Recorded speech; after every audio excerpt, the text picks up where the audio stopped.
16 remain. 16 out of everyone who dared to enter, who dared to, of course, think they had what it takes, but most of them were proven wrong.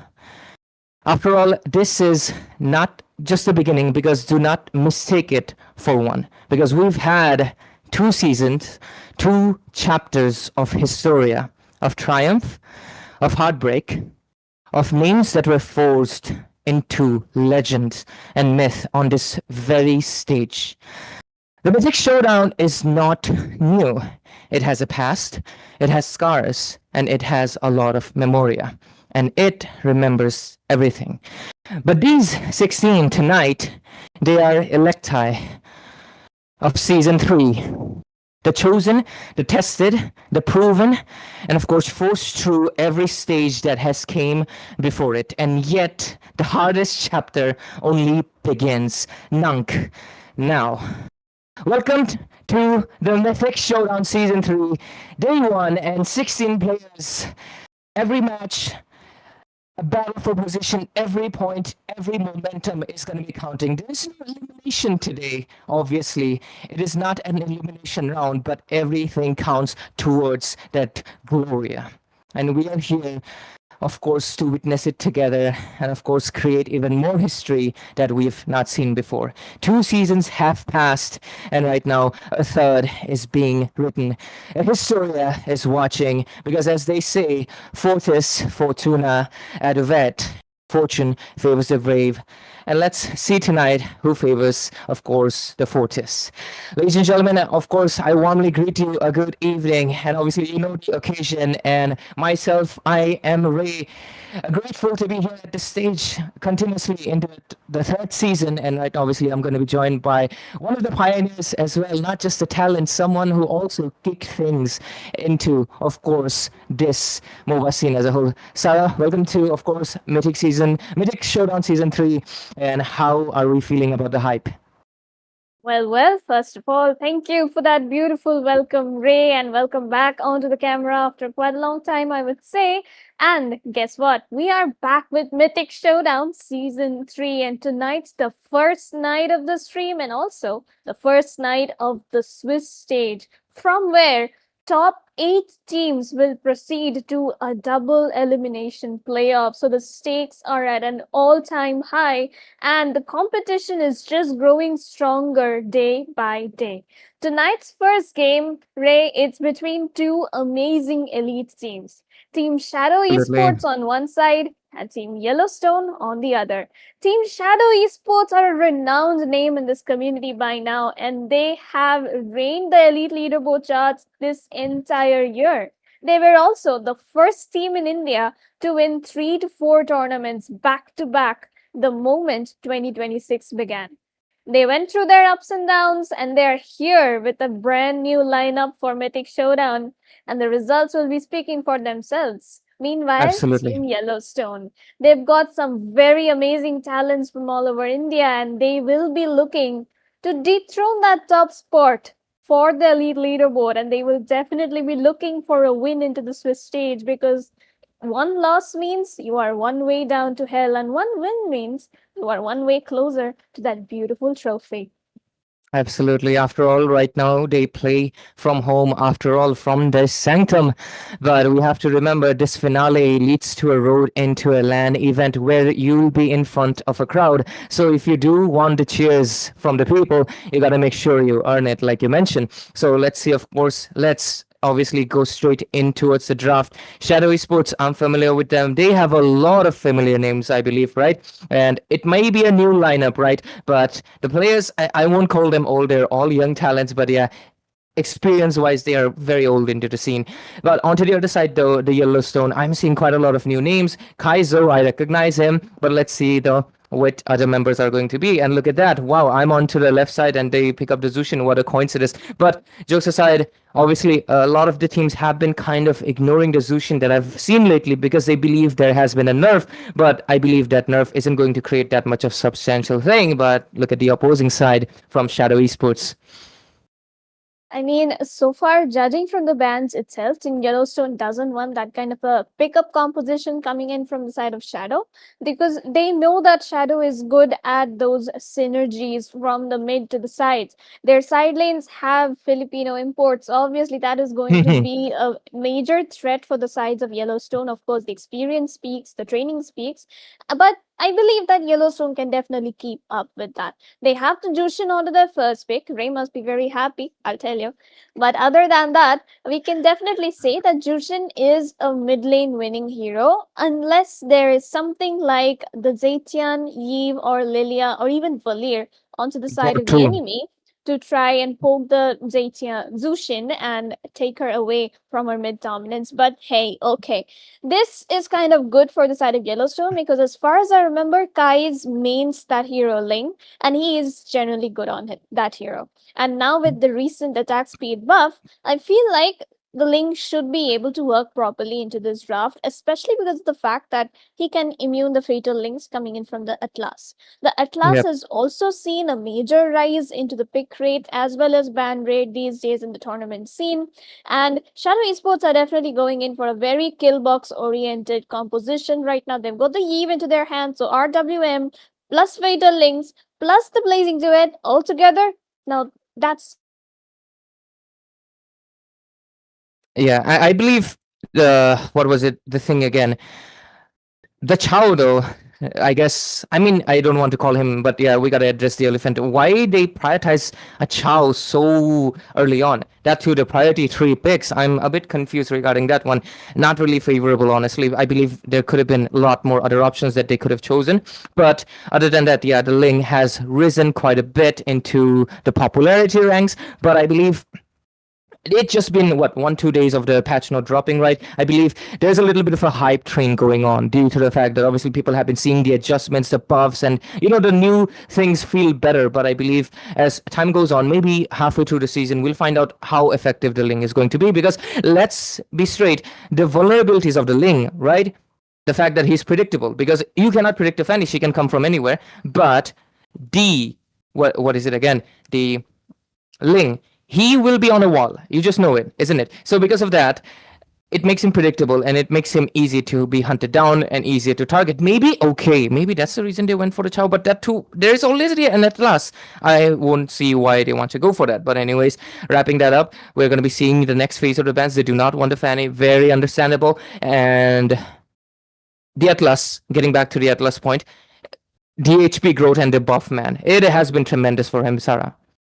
exactly, and especially like the first skill from Atlas, you just keep spamming it through the entire duration of the map, and you're going to be having plus 20 plus whatever in physical HP and magical defense attribute you have. So minimum plus 20 physical and magical defense the moment you cast that skill.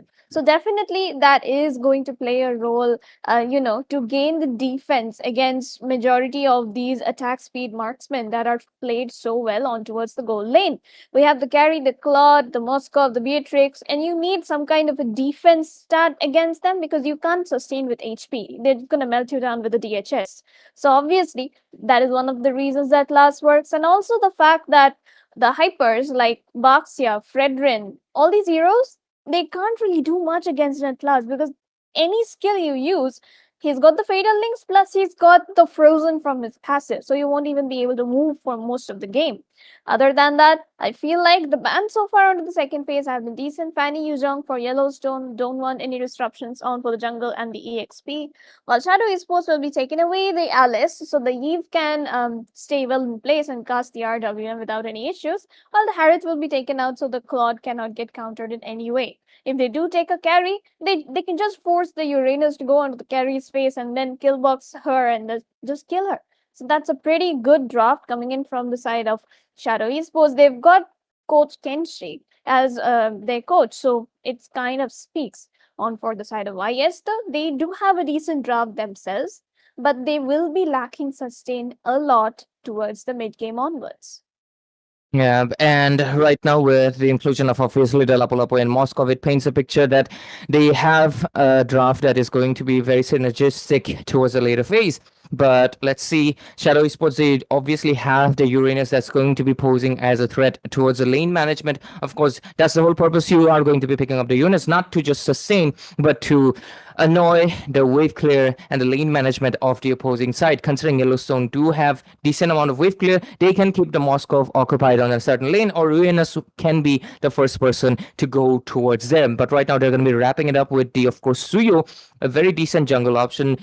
I would say the most generalist option. Like this is something you'd go like when you have like, hey, he just works in all ways, right? He's not something niche like the Ling that has the mobility and has to go for a late game. He's someone that early, mid, late, whatever you can make it work, it's going to happen. But right now with the draft finalists, we're obviously looking forward to this Swiss stage first game of this evening. It's going to be best of one. So obviously it puts them into a point system, isn't it? Because there's no BO3 that's going to be determining whether you win this series or not. It's only this one, and hopefully you are committing quite a bit. Or like Sarah has mentioned, you're going to be going one step down towards the hell where it's going to be harder to climb back much, much longer.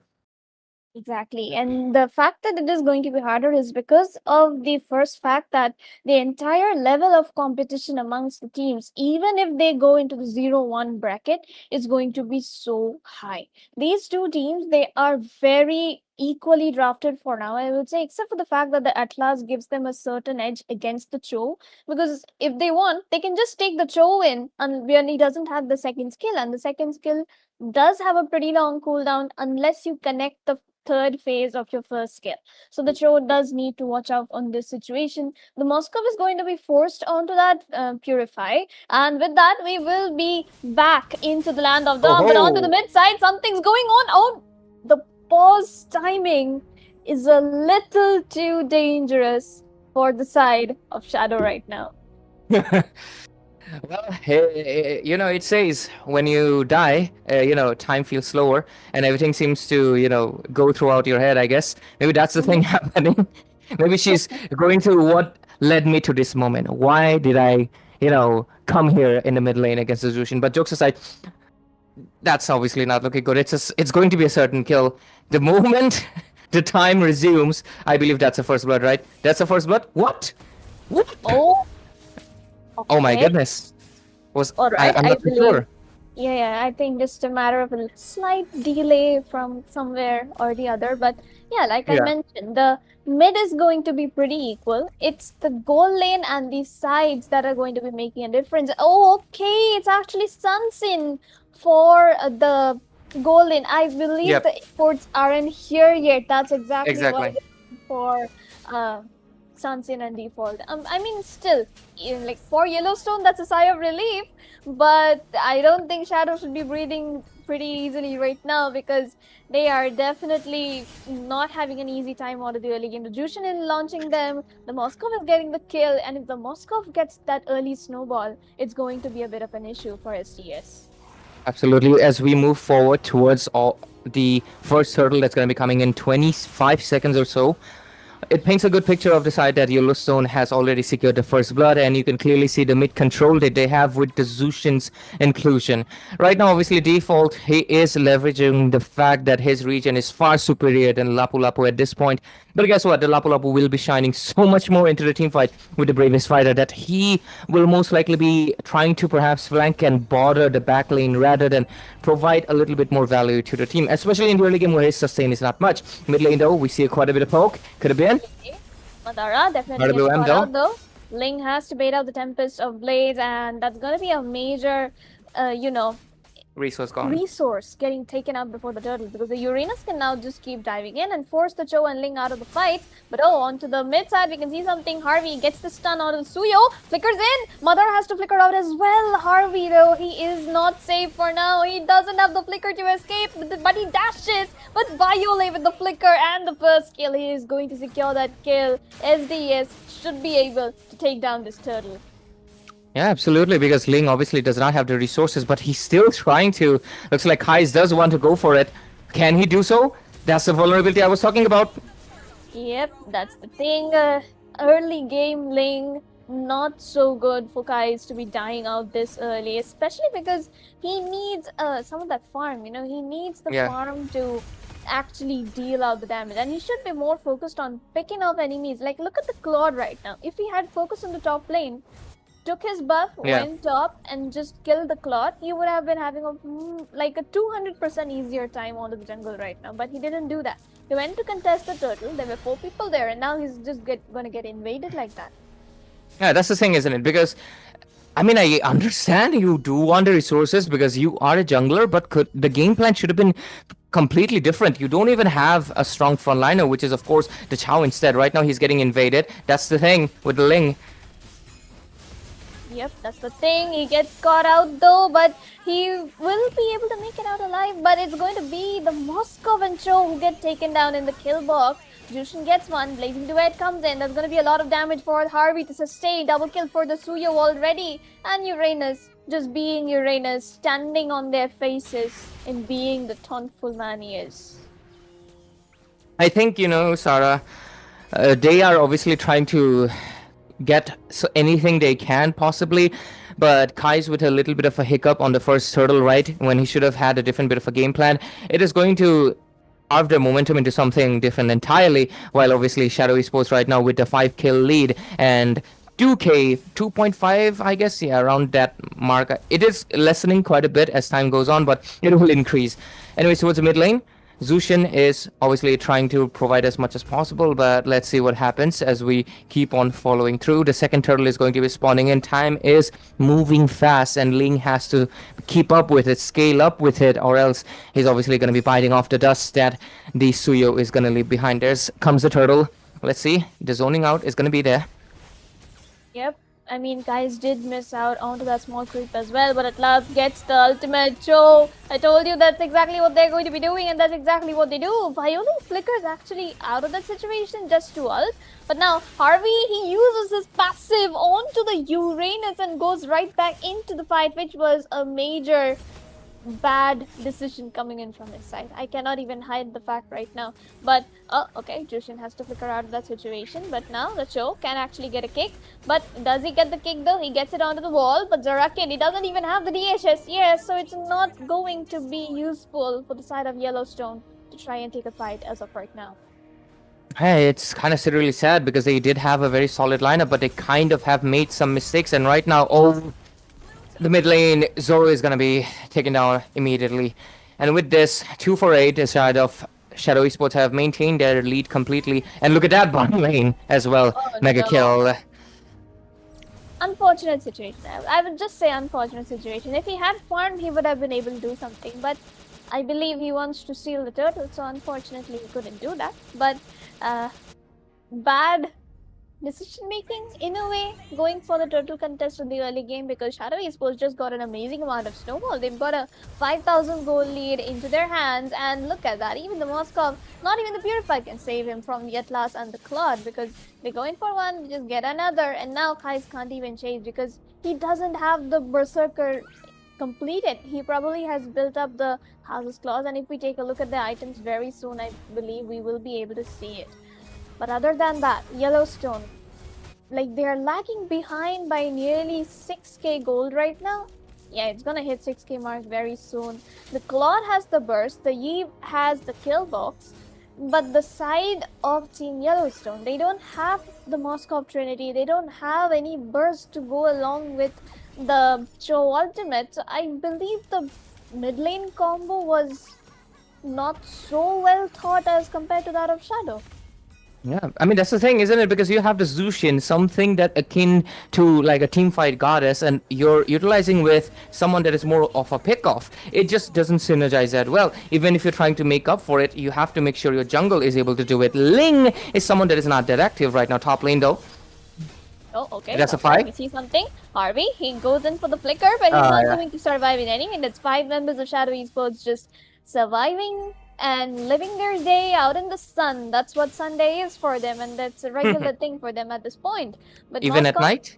Yep, even at night. Moscow, he's trying to get a little bit of the towers though, but yeah, he's definitely not gonna make it out alive of that because Suyo knows, Lom knows. Oh, he does manage to get out though. He does have the dashes. Can he do something is the question. Ah, No, he cannot. he cannot do anything about it.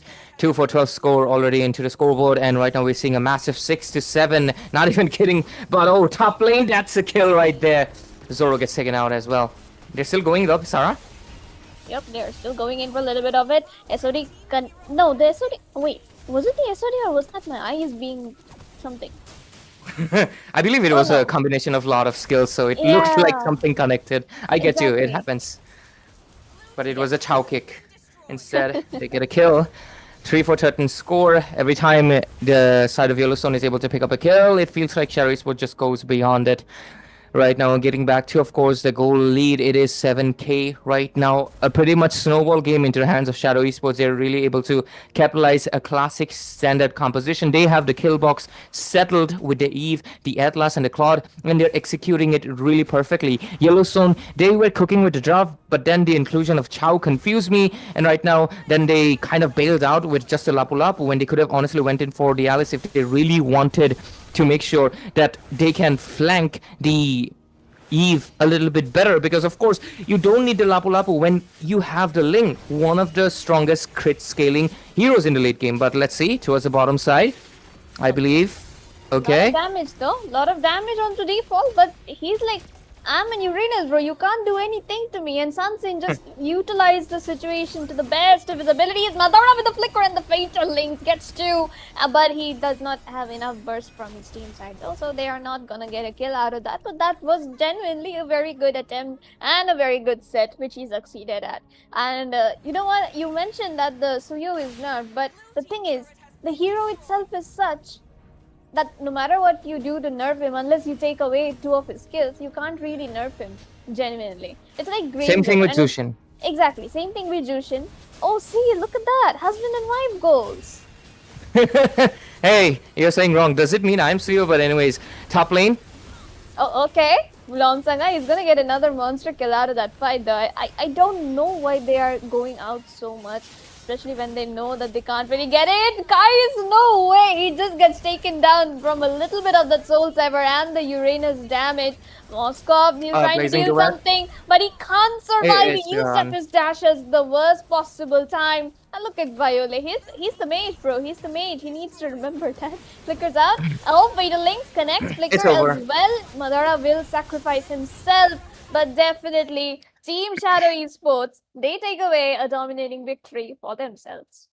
Yeah, and I believe for sure, I think you can blame it on the draft this time around because they were cooking something with the Zushin, then suddenly they slipped and fell on the Chow because it felt like it. Because I don't really see the vision at all. Why would you combine something akin to a Zushin that is supposed to excel in a team fight to a Chow that is supposed to give you that pickup? You do pick up the Ling, understandable, but guess what? Ling is squishy, Ling is vulnerable, Ling is late game scaling. Then you combine it with a Moscow, which means that you really want to go for the late game, but guess what? You do not have a good enough front line. You put a Lapu Lapu, which is also, he has the sustain, but guess what? Lapu Lapu is also a bit squishy compared to akin to a Terizla, akin to a Alice, isn't it? So the game plan failed confusing, but anyways, we're going to be getting the MVP. It is Lomsanga with 806, none deaths so far, 74% KP, and he just walks away with a very smooth MVP into his hands with around 30 wait, damage dealt is around only 3000. To be fair, it was a very short game. For a second. That's the thing. Yeah.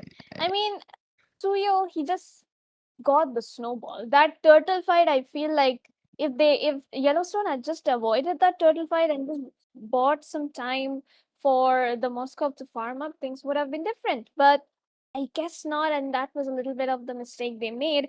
Rather than that, had they another roamer such as the Grok or maybe the Khalid or maybe even technically speaking, anything else other than the Joe, who is a completely pick-up based hero with no other pick-up heroes in the team. I feel like that would have made a lot of difference for them. But other than that, it has been pretty decent of an effort. It's still the 0-1 bracket, and they can technically move back up. Bounce back, And yeah. yeah, but the competition is high, like we mentioned. And Exactly. That's the reason why it's Mythic Showdown. And when it's Mythic Showdown, don't forget the mascot of Mythic Showdown. He's right here to say hi. Say hi to it, to him, not it. Say hi to him. But yeah, ladies and gentlemen, that is going to be the first game that we just witnessed. The side of Team Shadow Esports walk away with a very fast-paced victory. But of course, there's going to be three more games, I believe. Four BO1s, right? Tonight. Yep. So, yep. So we still have three more games left in store for you. So make sure you do not go anywhere. We have a massive 5,000 diamond giveaway at 400 likes. So make sure you bring in your friends to smash that like button, and you're going to be able to, of course, have an access. We'll choose 5 winners, each winner getting 1,000 diamonds. Guess what? That is, you can get most of the expensive skins, I believe, in the store. So make sure you participate by sharing the stream and liking the stream. We'll be right back with the next Best of One series into the Swiss stage of Mythic Showdown Season 3. Stay tuned. Oh, and don't forget, we have our community partner, ABGC XR Assam. So make sure to thank them too.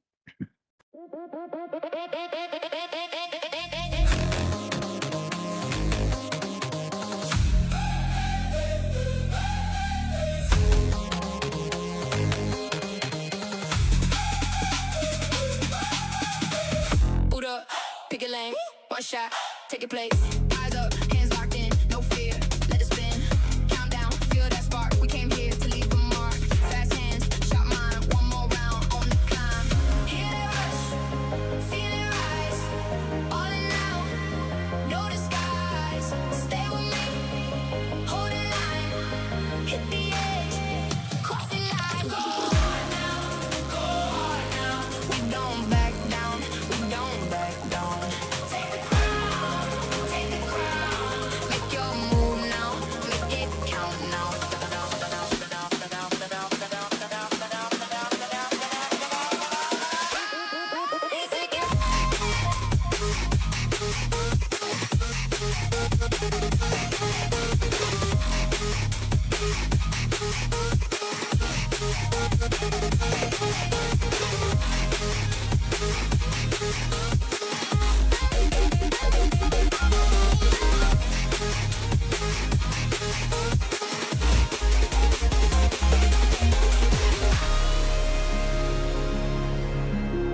Hear it calling from the dark.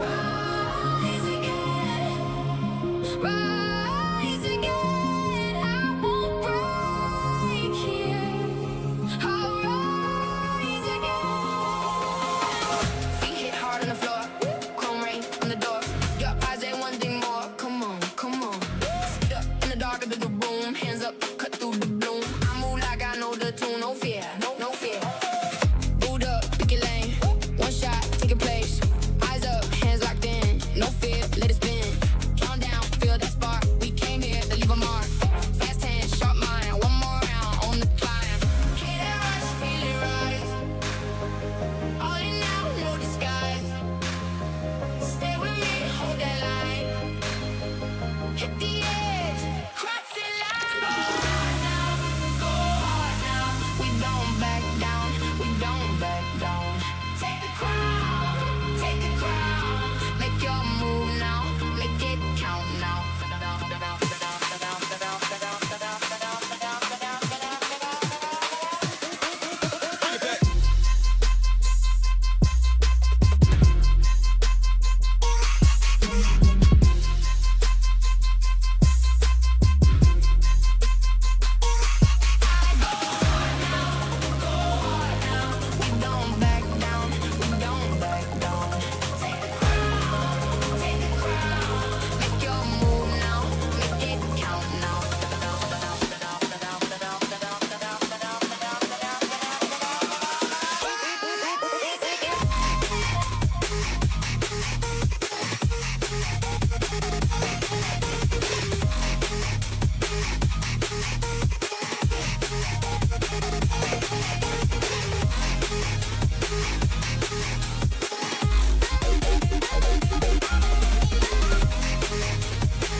Boot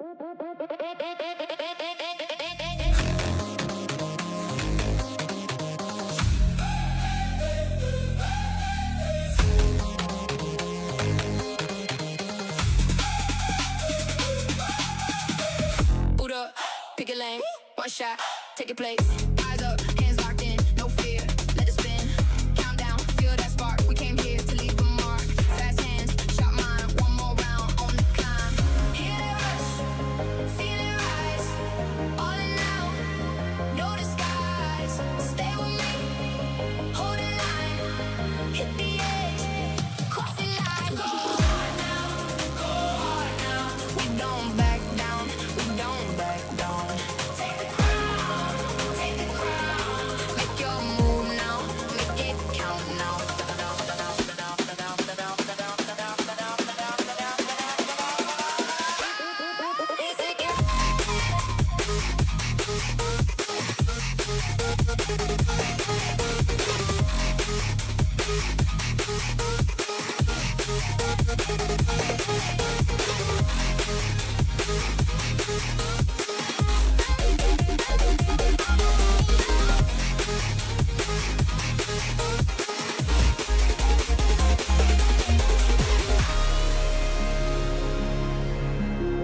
Hear it calling from the dark. Rise again, rise again. I won't break here. I'll rise again. Feet hit hard on the floor, chrome rain on the door. Your eyes ain't one thing more. Come on, come on. Sit up in the dark of the room, hands up, cut through the bloom. I move like I know the tune, no fear, no fear. Boot up, pick your lane, one shot, take a place. Eyes up, hands locked in, no fear, let it spin. Count down, feel that spark, we came here to leave a mark. Fast hands, sharp mind, one more round on the climb. Hear that rush, feel it rise. All in now, no disguise. Stay with me, hold that line. Hit the edge, cross the line. Go hard now, go hard now. We don't back down, we don't back down. Take the crown, make your move now, make it count now. We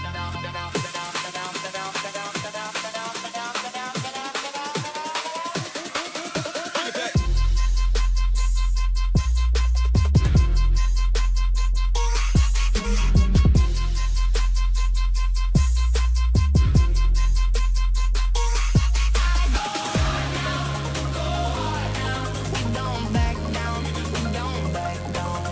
Take the crown, make your move now, make it count now.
Boot up, pick a lane, one shot, take a place. Eyes up, hands locked in, no fear, let it spin. Countdown, feel that spark, we came here to leave a mark. Fast hands, shot mine, one more round on the climb. Hear that rush, feel it rise. All in now, no disguise. Stay with me, hold the line, hit the edge, cross the line. Go hard now, go hard now. We don't back down, we don't back down. Take the crown,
Boot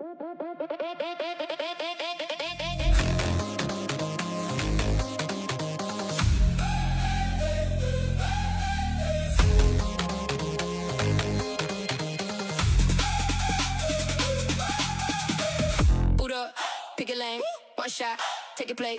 Eyes up, hands locked in, no fear, let it spin. Countdown, feel that spark. We came here to leave a mark. Fast hands, shot mine, one more round on the climb. Hear that rush, feel it rise.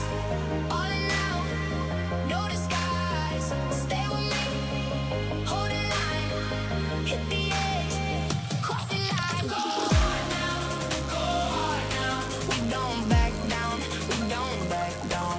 Take the crown, make your move now, make it count now.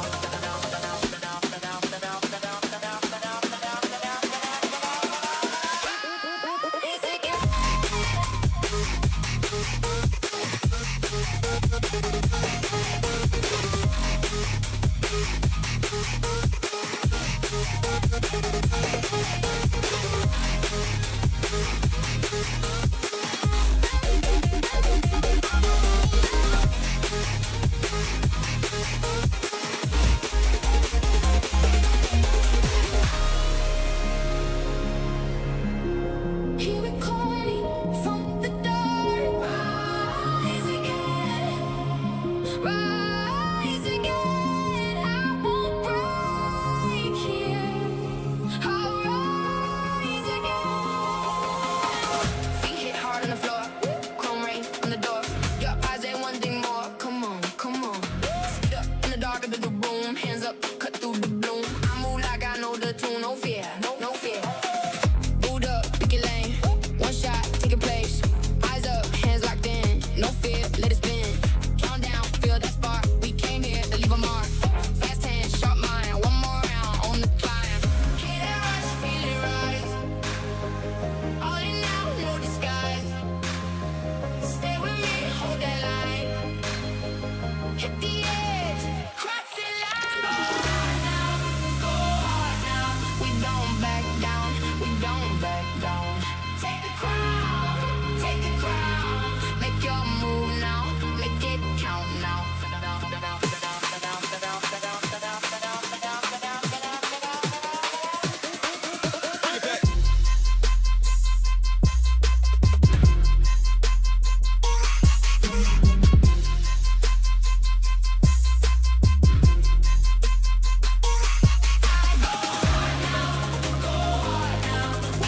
back down, we don't back down. Take the crown, make your move now, make it count now.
Boot up, pick a lane, one shot, take your place. Eyes up, hands locked in, no fear, let it spin. Countdown, feel that spark. We came here to leave a mark.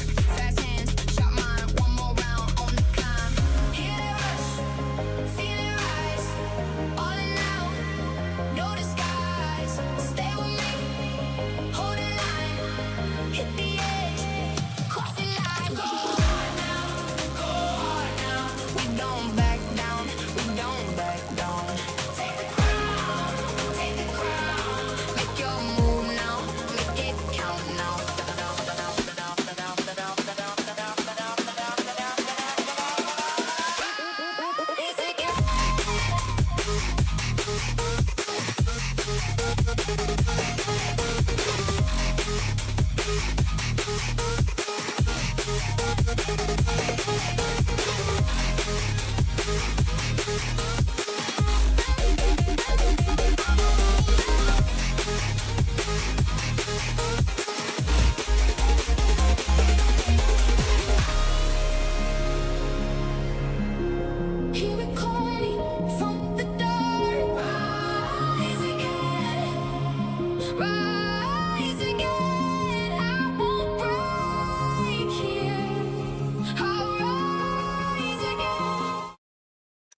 Ladies and gentlemen, welcome back to the Mythic Showdown Season 3.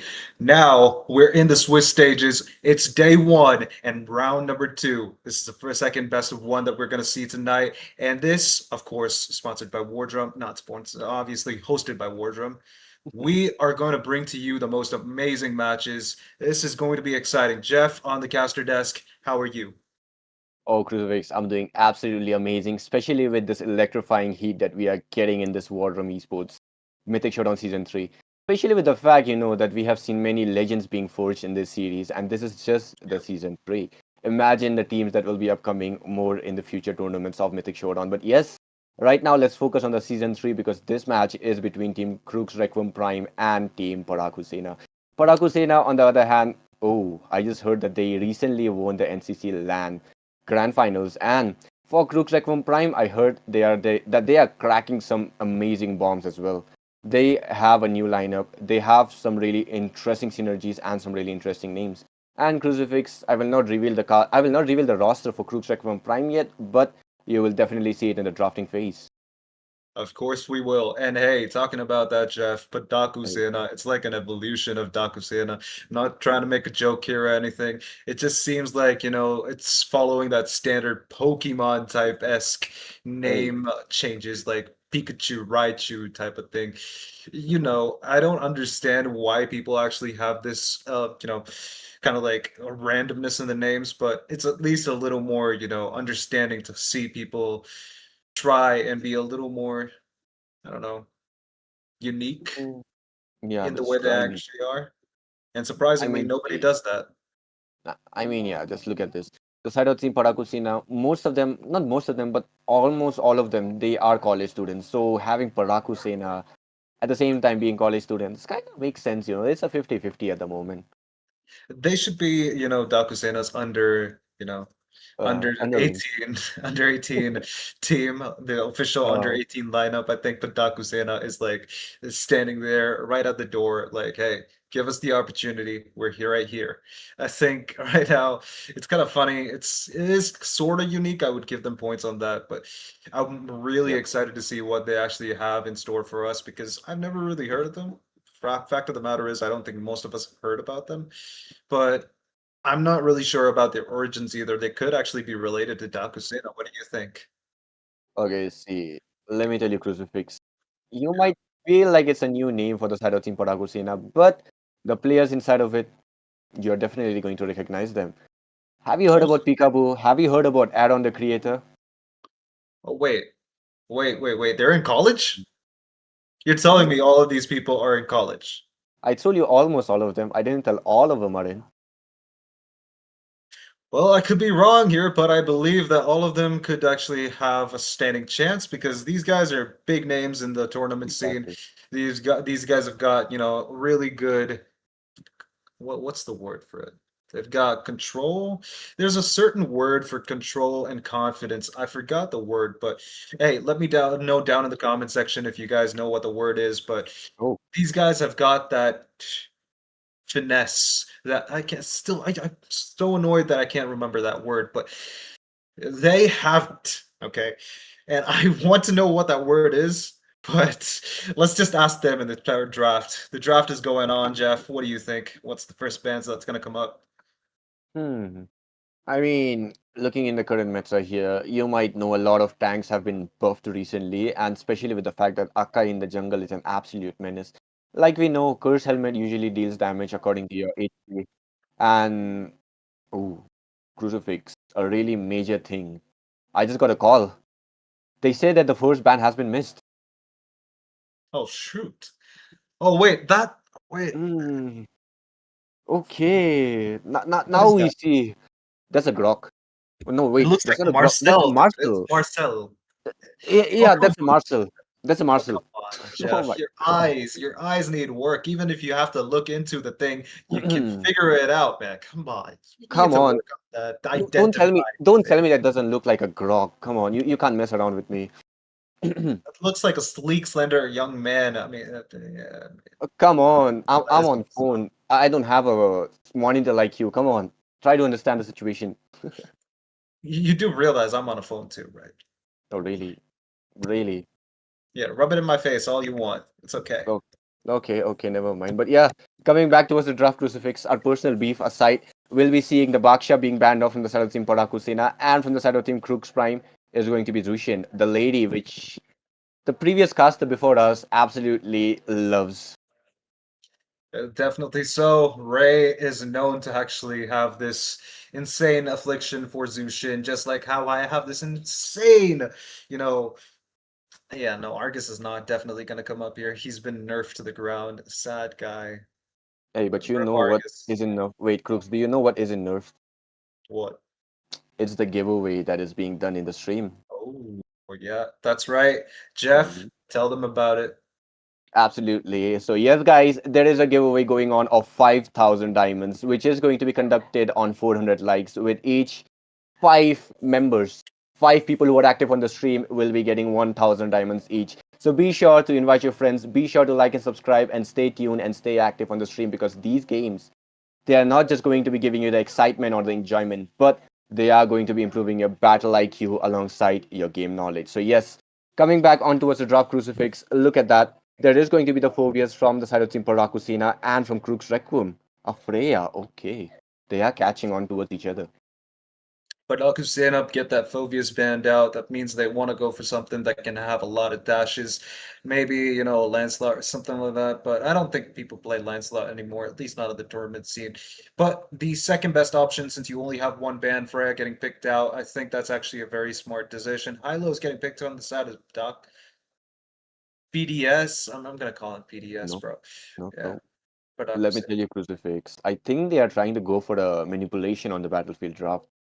It is when you play Yeef alongside a Hylos here. The slowness, man, it's an absolute beast. And combining it with a huge AoE on EXP like a Alice or maybe a Terizla, the combo is just way too deadly to be facing off against. But then again, there are many counters. If you don't ban it out or don't pick it out, then you might get countered. But in most of the cases, the standard draft right now is going to be a huge area control onto his objective.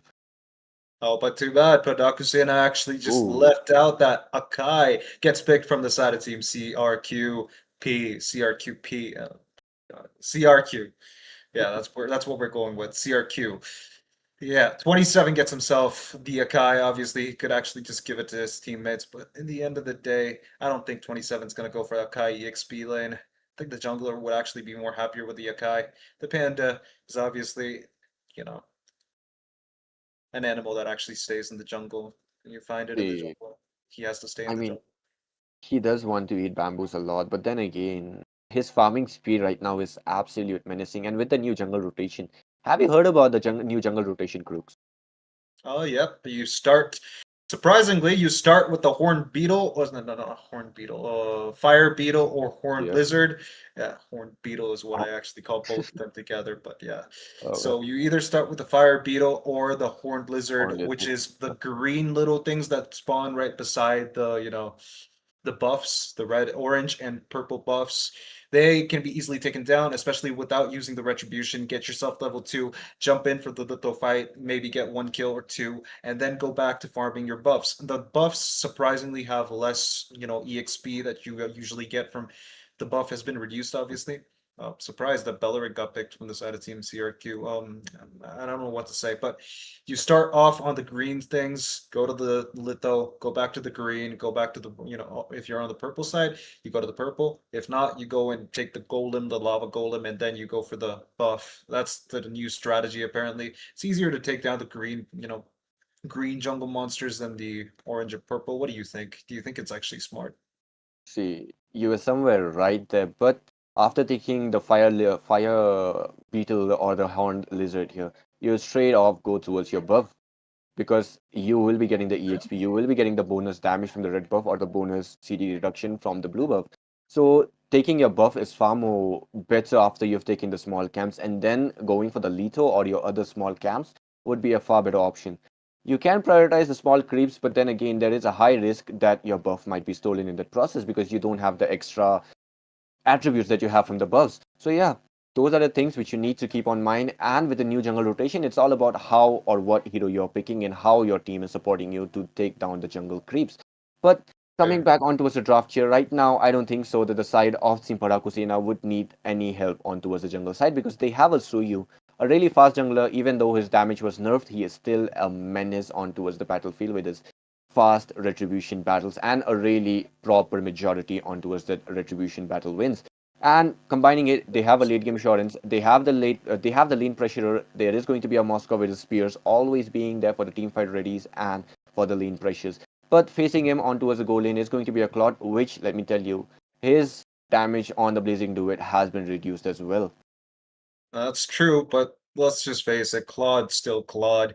The early Exactly. game might have actually been nerfed. He's still going to be a menace the moment he gets all of his items. He's got Demon Hunter Sword, Trinity build, ready Yep. to demolish Hylos and maybe do a lot of damage to Moskov. And that's a hero that we don't usually see, but surprisingly Ooh, got the highest win rate in all of, the mythic above ranks. Gord that's getting picked true. onto the side of Team CRQ. They get themselves the gourd. That means this is going to be one hell of a match because Suyu can really catch up to the gourd, but him being able to take him down is the question because you've got to, at least invest one or two of your mobility spells to catch up to gourd. And even if you do, the flame flicker or flame shot could always be a big burden for Suyu. So I think Gord, if he plays safe, he will be able to keep away, Suyu. Maybe Moskov could actually take him down, or Hylos could actually rush him. But again, if the Gord has the Belleric and Akai in front of him, I don't think there's anything to worry about. I mean, definitely you do have a point there. Belleric with his thorns, alongside Panda with his heavy spins, they are just going to be there for the protection for the God here. While God and Claude does absolute amount of damage here with the true damage on towards Claude and the tank meltness coming from that Claude here. So they have assurance that the frontliners from the side of Team Padhaku Sena will not be that big of a threat here. But then again, the side of Team Crux Oh, Prime here, they are lacking in terms of damage, if you'll ask me. They might have two damages, that's but true. they are mostly team dependent. If they are marked down the side of Team Crux Prime, they will not have the sufficient amount of damage. While the side of Team Padhaku Sena, they have a Sora who can go towards the backline, who can disrupt the frontliners as well, while Lilia being Lilia with the bombs, absolute menace, combining it with the slowness from that Ring of Punishment on Hylos. Obviously, this was one thing that people actually were afraid of back when Hylos and Lilia were a thing. That was around the time Lilia was released. Hylos and Lilia had this insane synergy together that they could actually melt down anyone in the front line. I don't think that's actually still viable since there's a lot of heroes with a lot of mobility spells, but they still are a threat to be dealt with caution. Obviously, Akai does not need to really worry about it in the late game, but the early game, he's definitely got his work cut out for him. But what I'd love to see is how Sora and Ardot would actually work together to work together with their team to get maybe a few good sets. I love both of these heroes. These heroes have a lot of worth in their respective lanes, but they're going up against each other, so I'm kind of expecting a lot of fights on the EXP lane. But look at that. Ardot misses the cut on the top lane. That's nice. Nakai is doing the Horn Lizard. Yep, exactly. He is doing the Horn Lizard, the standard rotation that we have talked about. But Suyu is starting from the above, which kind of gives him. I mean, he can clear out the creeps really fast, so he does have the Yeah, opportunity sure. to be going for other sides.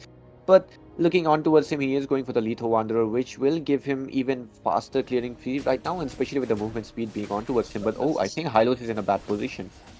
He's not going to die that quickly. Obviously, he's got I mean, himself yes, revitalized. But eventually. why are we looking at the top lane? There's a fight in the buff area. Gord half HP. Oh, we've got a taunt on the Lilia, surprisingly. That's not going to lead to anything, especially this early on. There's no Mystic Projectile.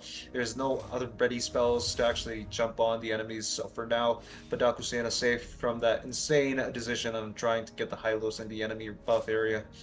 But again, what I want to say is that, with this rotation, you don't really have to go for the Little Wanderer too.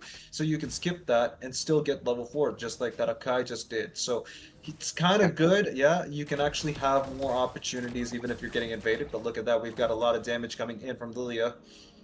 Jeff, The, onto you.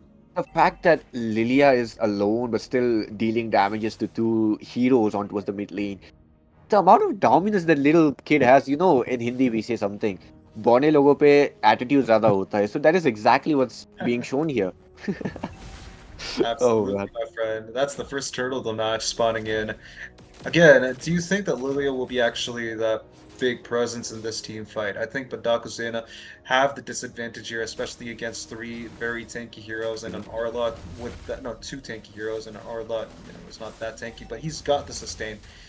It's already engaging. Hylos almost onto 60% HP. We've got the Sora's ultimate, and that's going to be one kill. That's going to be a Spear of Destruction missing. Double kill. Tatakaya getting that insane highlight there.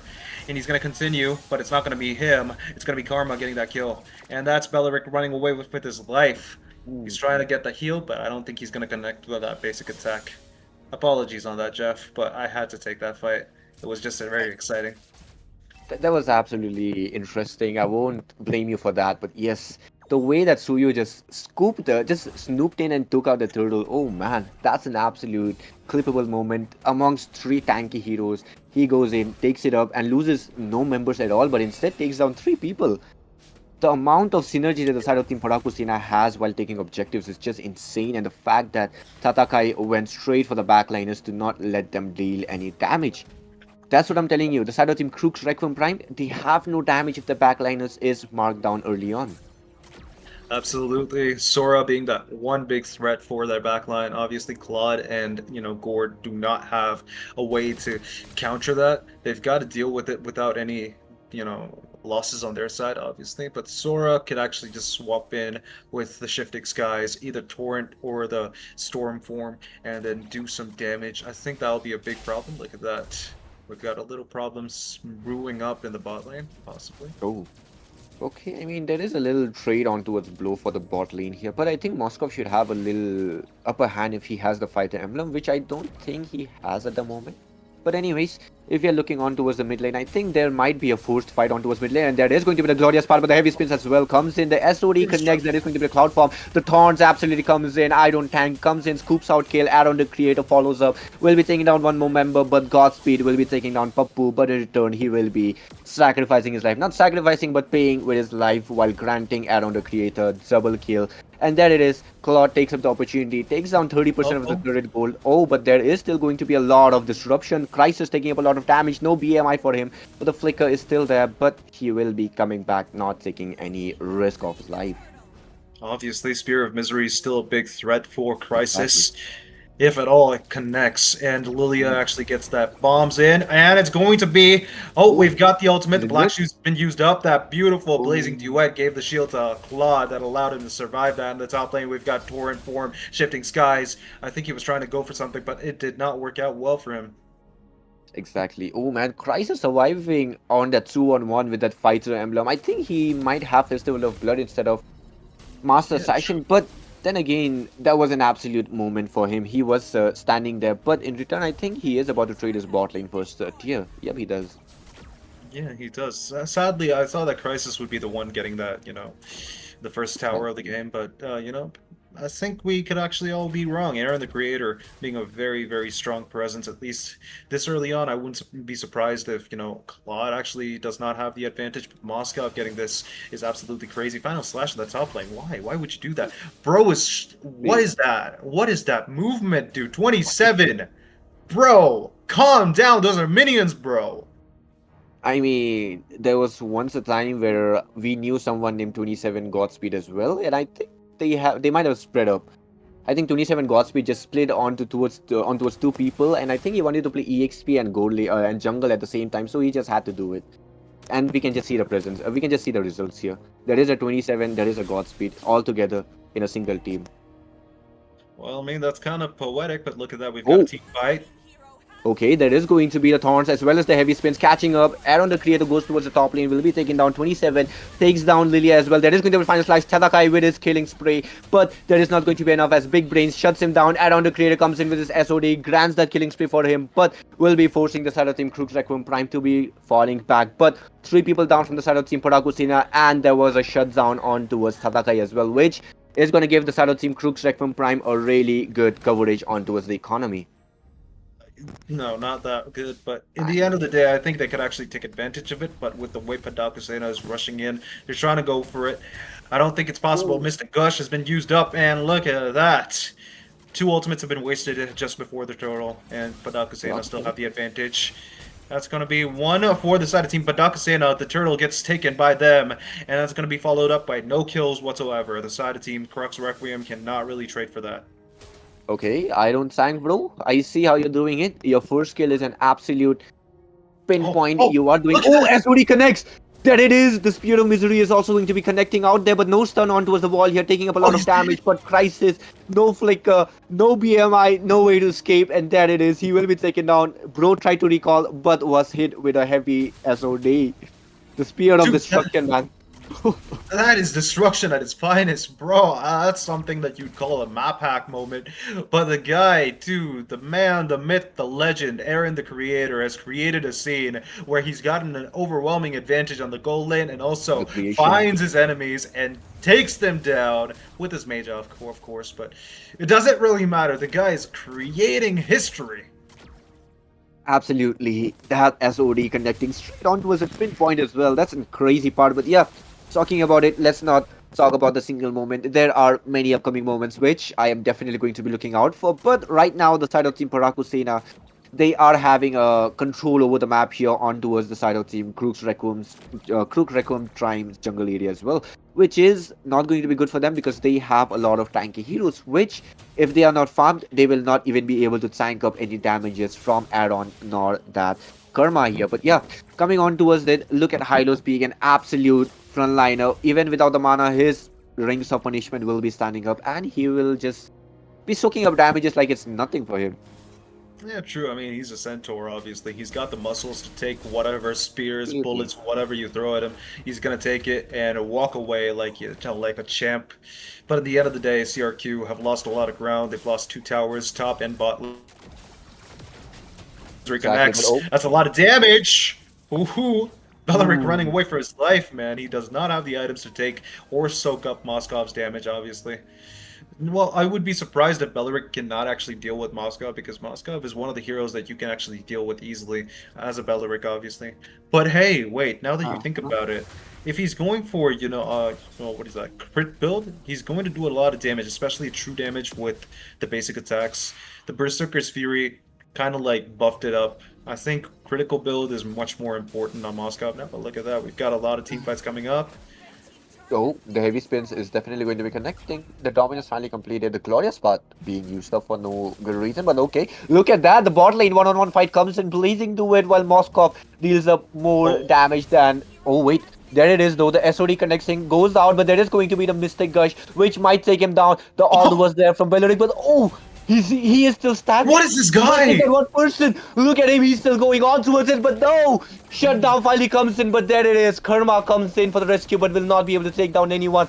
But Moscow surviving longer than we had expected, and the way that he was almost about to make a play there, if only not for the Beleric coming in with his marksman killer power. Man. Aaron the Creator, you are creating clips. You are creating your own legacy in this tournament right now, and the way. First day of the tournament, this is what we are seeing, Crux. Oh man, oh man, oh man. But look at that, we've got a team fight final slash coming in. Tatakai using the shifting skies. He's got stunned, and he's got a lot of magic going on in his face. The guy is a cloud, but magic is... Oh wait, what? I thought Moscow wouldn't actually jump in, but he does connect with the Spirit Destruction, and also connects with the second... whatever. It's fine. Aaron the Creator just took the freeway back from the base to, obviously, the mid lane. And now he's pushing the top lane. Look at that. We've got a lot of connections with the ultimate's final slash also connecting. And that's all. What is Ice7 doing? The flicker. Okay. Thank God. I thought that the guy would be taken down, but the flicker saved his life. Aaron the Creator now in the top lane. These people, both these teams, they are absolutely showing their finest amount of gameplay here. They are not stopping at all. But yeah, talking about it, the top lane will be taken down by the minions because I don't think so God is that fast in terms of clearing minions. But yeah, his second skill might have given him an edge, but he used it on towards revealing the enemy's position and on towards the mid lane. We might be seeing some clashes here and there, but it's just pokes after all. You're right. I mean, look, Gord has only one way to escape if anyone jumps on his face, and that's Flicker, yeah. If at all, Hylos, maybe Sora or someone like that comes up, you gotta make sure you have Flicker ready. If Big Brain doesn't have it ready, then he's easy, fresh meat. Pudge's dialogue, by the way. If anyone knows Pudge, drop it down in the comments. I don't think Jeff knows who Pudge is, but that's kind of sad. It's Franco's dad. Oh, I see. No, you don't see it because the guy, you don't want to see it. The guy looks hideous, but yeah, Pudge is the dad of Franco. We all know it. We all love it. But we don't want to see Franco here, do we? I mean, see, Franco is optional of a hero here. If a lot of, I mean, it's not even optional anymore. In my Nobody opinion, a plays lot him. of tanks after being buffed. Do you think Crucifix that Franco would be an option anymore? Nah, but look at 27. He's taking the option that gives him the most amount of damage dealt to the enemies. Goes in, goes out like a champ. Suyu and Hylos can't stay in that same position now because they know that, obviously CRQ know that where they are. For now, at least, the side of team Padhaku Sena, they're playing it pretty smart. They're not making any unnecessary trades. CRQ, though, they might actually just be very overly confident here. I don't know what 27 was doing, but he does know how to survive, so I can give him that. Definitely, the game is falling on towards the macro part right now because looking on towards the draft here, I thought that this battle might be a lot brawly from the side of team CRP, but CRQ. I don't see CRQ. I mean CRP. Come on, Crux Requiem Prime. But anyways, let's go for CRQ. So yeah, No, I said that's the CRQP. CRQ. okay. But yeah. Anyways, thanks for cutting me out the Crucifix. But yeah, what I was saying was is that I was just having if fun.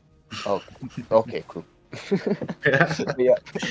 Speaking about it, coming back on towards this topic that I was talking about, I thought that CRQP would be having. Oh wait, before that, I don't think bro. We'll be taking up that retribution on towards the Lord, but there is going to be the Mystic Gush, Shifting Clouds was there. SOD connects straight on towards the back line. There is going to be the Glorious Part granting the heal, but the slowness for the opponents. I don't think bro. With his first and the second combo, will be taking down Aaron the Creator, takes down Godspeed. Big Brain might be big downfall right now, but anyways, he is going on towards it. Aaron the Creator gets stunned, but Pappu is definitely going with his Rings of Punishment. Lord is dealing a lot of damage for him, and there it is. Oh no. Aaron, that damage, man. Oh, but anyways, straight on towards the mid lane. Two people remaining from the side of team CRQ, while the side of team Padhaku Sena, all the members are standing without any harm on towards their HP bar, except for high lows, which can be recovered. But anyways, no holy grails for them, no holy shields remaining. The top lane inhibitor will be taken down. The base turret is out. The middle lane base turret is also out. But there it is. Look at that. There is going to be the Shifting Clouds and a lot of damage from Moscow instead. But there is going to be the turret destruction. 27 taking up a lot of damage and the Panda pinning him down. But the Purify will be making it out right now. There is going to be the Winter Crown, a Wind of Nature as well. And there is going to be the Survival. Man, Aaron the Creator. How many times are you going to show us that same thing? You are surviving in low HP one after another time. What is that Crucifix? How lucky can this guy be? Or is it just pure skills? Some people, like me, obviously, we know how much damage we can take before taking a fight. But in chaotic situations like this, we cannot understand anything. But Aaron the Creator is a break above the mold. He's the kind of person that knows how much damage he can take. Or surprisingly, it could be luck, but we don't know about that. But in the end of the day, this kind of chaotic team fight, staying alive in that's crazy amount of commitment to understanding how much damage you can take. And I think Aaron the Creator actually has a good idea as to how much he can actually be in a team fight. Gord gets himself the Divine Glaive. I don't think that's the best course of action. You only got one enemy that's tanky. Look, Suyu, he's got this weakness for magic damage. Lilia, you don't really need a Divine Glaive. Moskov, too. You could either go for more cooldown reduction and maybe more, what do you call it? What's the word for it? More penetration, like number penetration rather than percentage penetration. I don't understand what Big Brain is doing, but that guy's got a big brain, so we're not going to doubt that. Now we're going to see Padhaku Sena getting the vision on where the enemies are. CRQ are not very... Oh, they don't fall. Fear of misery, man. There it is, but the Glorious Part as well being used up. The fight is being forced for now. The SOD connects straight on towards Big Brain, but the Thorn is as well connected straight on towards Moscow. The Purify is not used up yet. Look at there. There is going to be Idon Sangro who will be taking down one member, and so goes down the Big Brain. The Crisis was already taken down, so the damage dealers are already out. The Sky Piercer takes down Idon Tangbro and the Shadow Team CRQP. They are not looking good. They will be taken down without any issues. The Heavy Spins is there pushing the minions out, but for how long? As he will be taken down. The Panza was taken down. The monster kill straight on towards Suyu, and the game ended with the Nexus falling on the side of Team Padhaku Sena. Man, they are showing why they are the winners of the national college championship. Whew. Look, CRQP, bro, that's a rookie mistake. If you know that there's one person in a certain bush, yeah, obviously, most people don't realize that you can actually get that little vision buff on top of your name. If at all you actually get that delayed, then obviously there is someone there.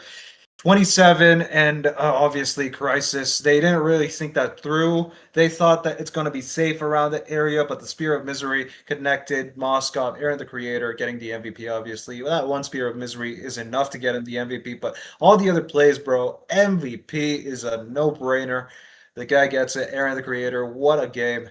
Overall, though, I would say that it's a rookie mistake. Yeah, Crisis made a very bad mistake in that little positioning place. Obviously, BMI, you could have actually had that ready, or you could have actually scouted out with some other spells. You've got the first skill, you've got the second skill to actually scout out where the enemies are. You can't make decisions solo in a team-based strategy game like this.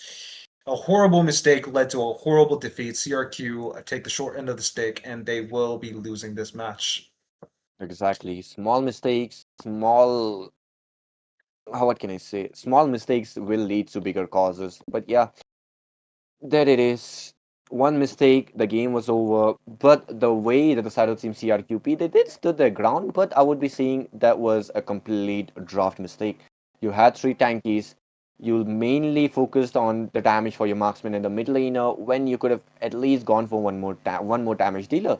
While from the side of team Padhaku Sena, they had the perfect amount of damage, they had the perfect amount of sustain as well. The Hylos and the Soda, they can exceptionally tank a lot of damage, especially with the fact that there was a revitalize. When the fact if they were low, they could just heal up, and the spell vamp coming in for that Soda as well. And the fact that with the shifting clouds, all this damage turns out on towards the HP. Claude could have used up that opportunity for the Trinity build, used up that DHS's passive for that extra HP damage. That would have worked out really amazing. But on towards that battlefield part there, I think instead of a Claude, there are far more other marksmen that would exceptionally lead up for now, like a Beatrix. A Beatrix would have worked out really amazingly, and so goes for other carry. But yeah, what do you think about a Crucifix? I think that that one mistake could actually be, overlooked. We don't really need to look at that too much. The Exactly. drafting, though, theoretically, they've got a very amazing team. Claude is very amazing. Gord is a very amazing. They've got theoretical points, but in practicality, in terms of actually, engaging the enemies in team fights, I think the side of Team Padhaku Sena actually had the advantage. But like that, we will be taking a short break because we've got a winner now. We're going to see the next winner from the next BO1, obviously. So stay tuned. Make sure you like, share, and subscribe. Share the stream. And we'll be right back. Jeff? Peace out.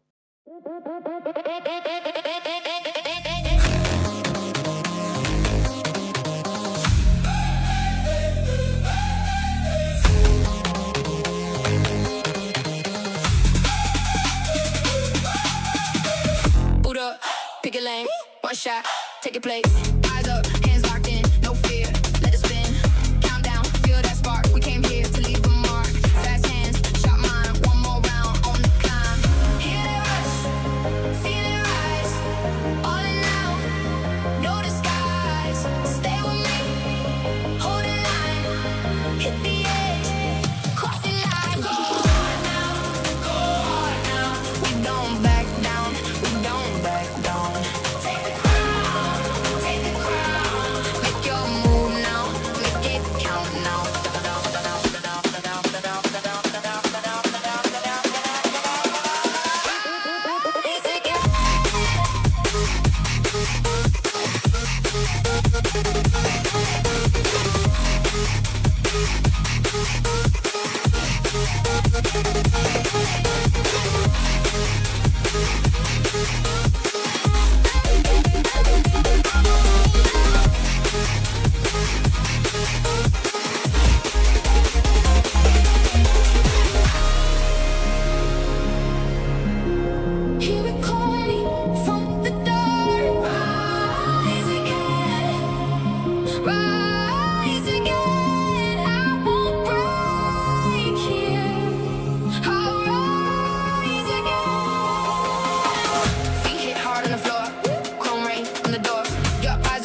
Boot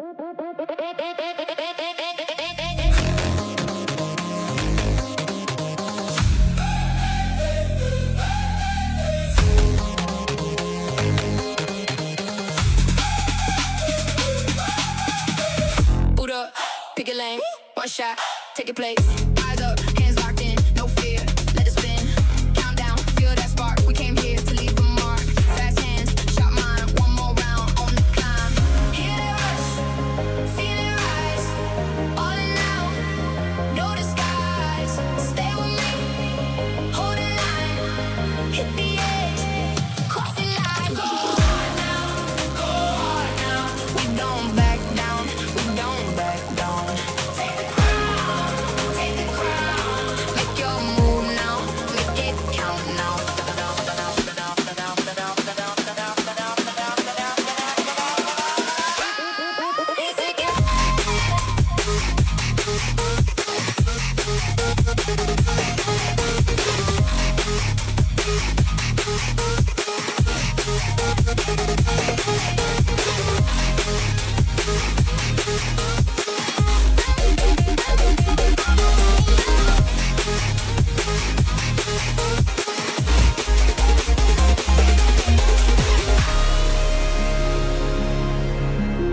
Hear it calling from the dark. Rise again, rise again. I won't break here. I'll rise again. Feet hit hard on the floor, chrome rain on the door. Your eyes ain't one thing more. Come on, come on. Sit up in the dark of the room, hands up, cut through the bloom. I move like I know the tune, no fear, no fear.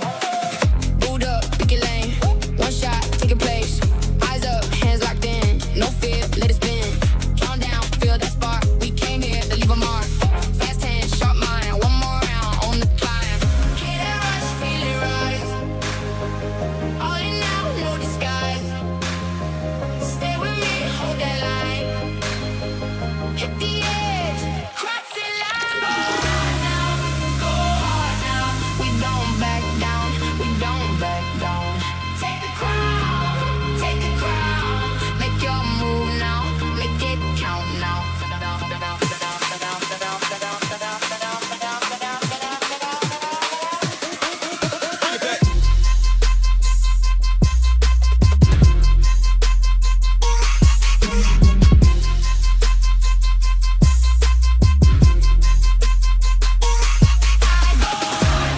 down. Take the crown, make your move now, make it count now.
Boot up, pick a lane, one shot, take a place.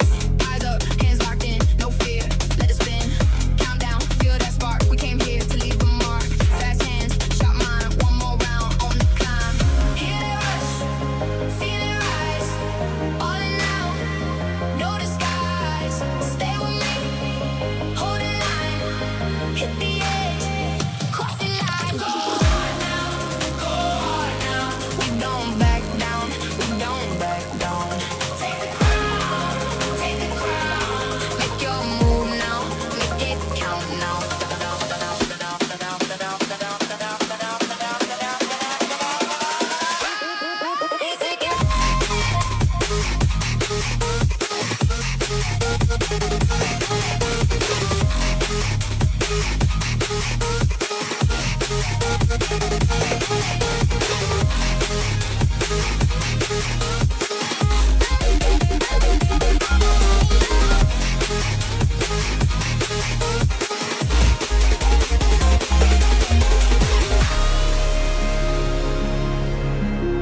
Hear it calling from the dark. Rise again, rise again. I won't break here.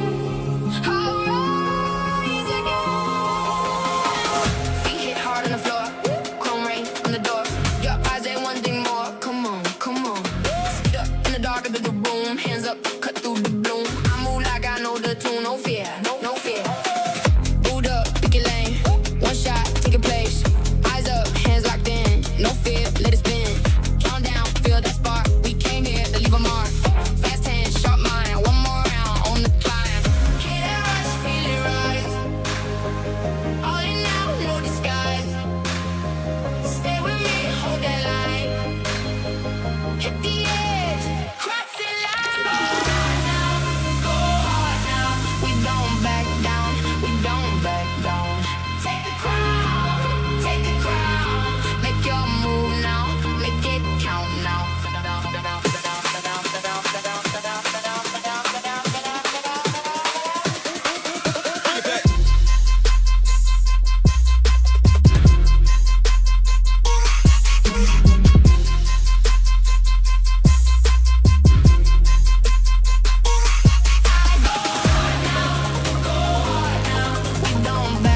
we don't back down. Take the crown, make your move now, make it count now.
Boot up, pick a lane, one shot, take a place. Eyes up, hands locked in, no fear, let it spin. Count down, feel that spark. We came here to leave a mark. Fast hands, sharp mind. One more round on the climb. Hear that rush, feel it rise. All in now, no disguise. Stay with me, hold the line, hit the edge, cross the line. Go hard now, go hard now. We don't back down, we don't back down. Take the crown, take the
Boot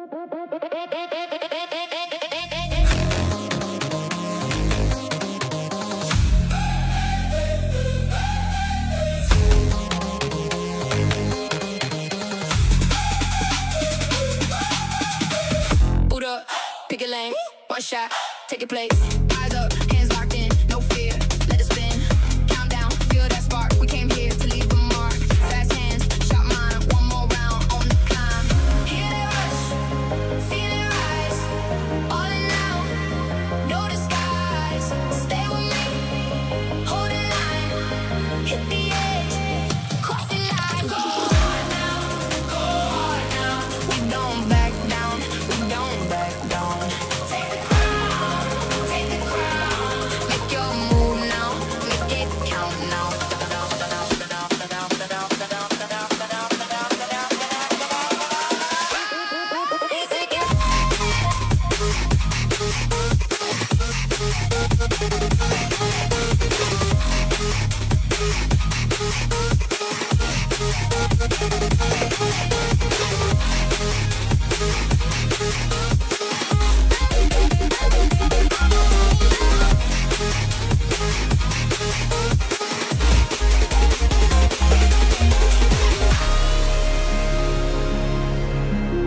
Hear it calling from the dark. Rise again, rise again. I won't break here. I'll rise again. Feet hit hard on the floor, chrome rain on the door. Your eyes ain't one thing more. Come on, come on. Speed up in the dark of the room, hands up, cut through the bloom. I move like I know the tune, no fear, no fear. Boot up, pick your lane. One shot, take a place. Eyes up, hands locked in. No fear, let it spin. Count down, feel that spark. We came here to leave a mark. Fast hands, sharp mind. One more round on the climb. Hear that rush, feel it rise. All in now, no disguise. Stay with me, hold that line. Hit the edge, cross the line. Go hard now, go hard now. We don't back down, we don't back down. Take the crown, make your move now, make it count now. We don't back down,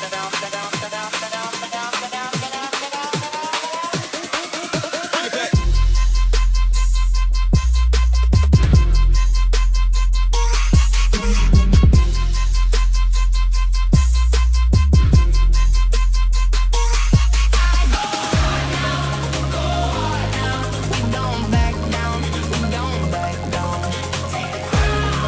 Take the crown, make your move now, make it count now.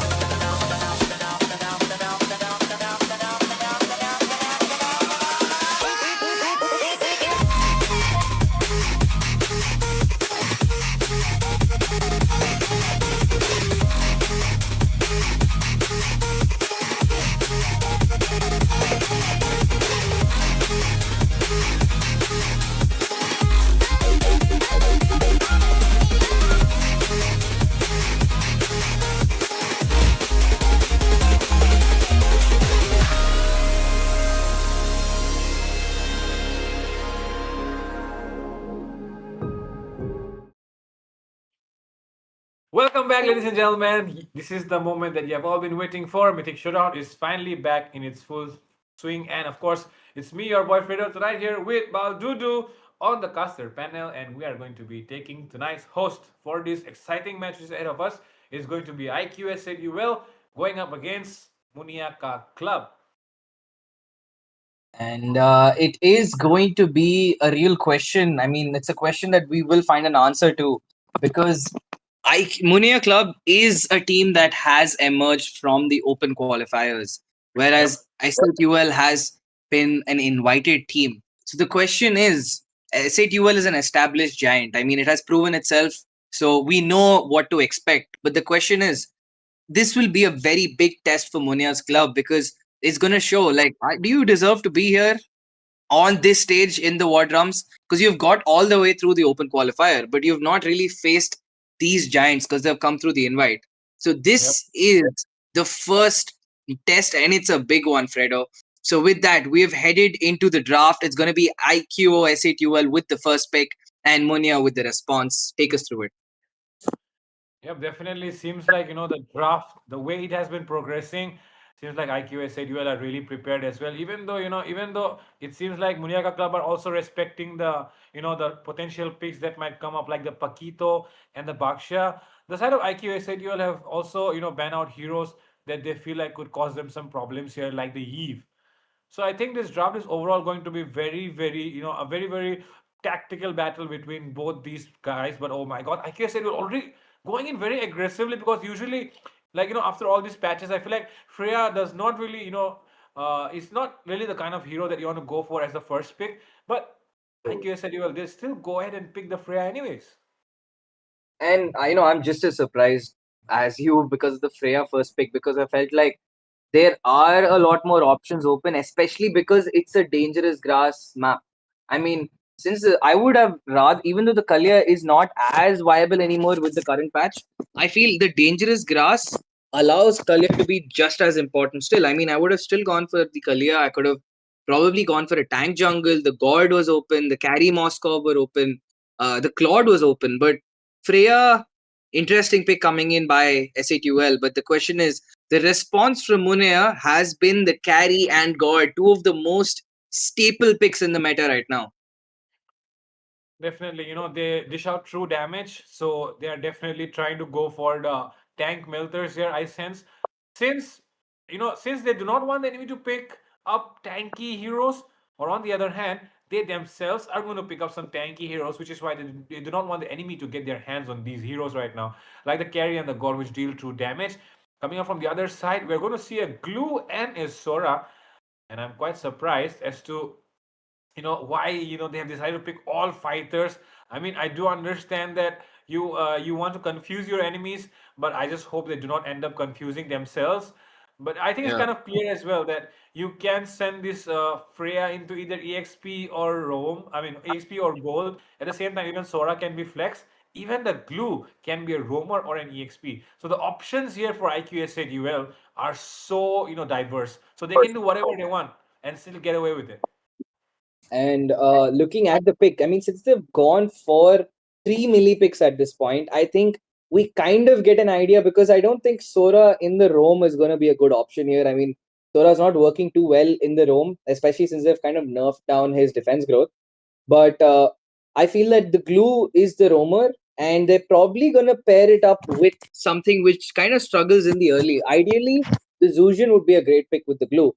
But since it has been panned out, Apex is gonna need to look for something else for his team. They're gonna look for something else to pair up and figure out their draft. But right now, in the second phase of bans, Munea is taking out every single hero that will, get activated much faster with the glue. The carry has, the Kimi has been taken out, and there's very few options left. I think that really work well with this front line, because iQOO has a lot of sets, they have a lot of damage, but they need something to, round up that draft. I think a Yi would go great for them, but that is also banned out by themselves. Mhm.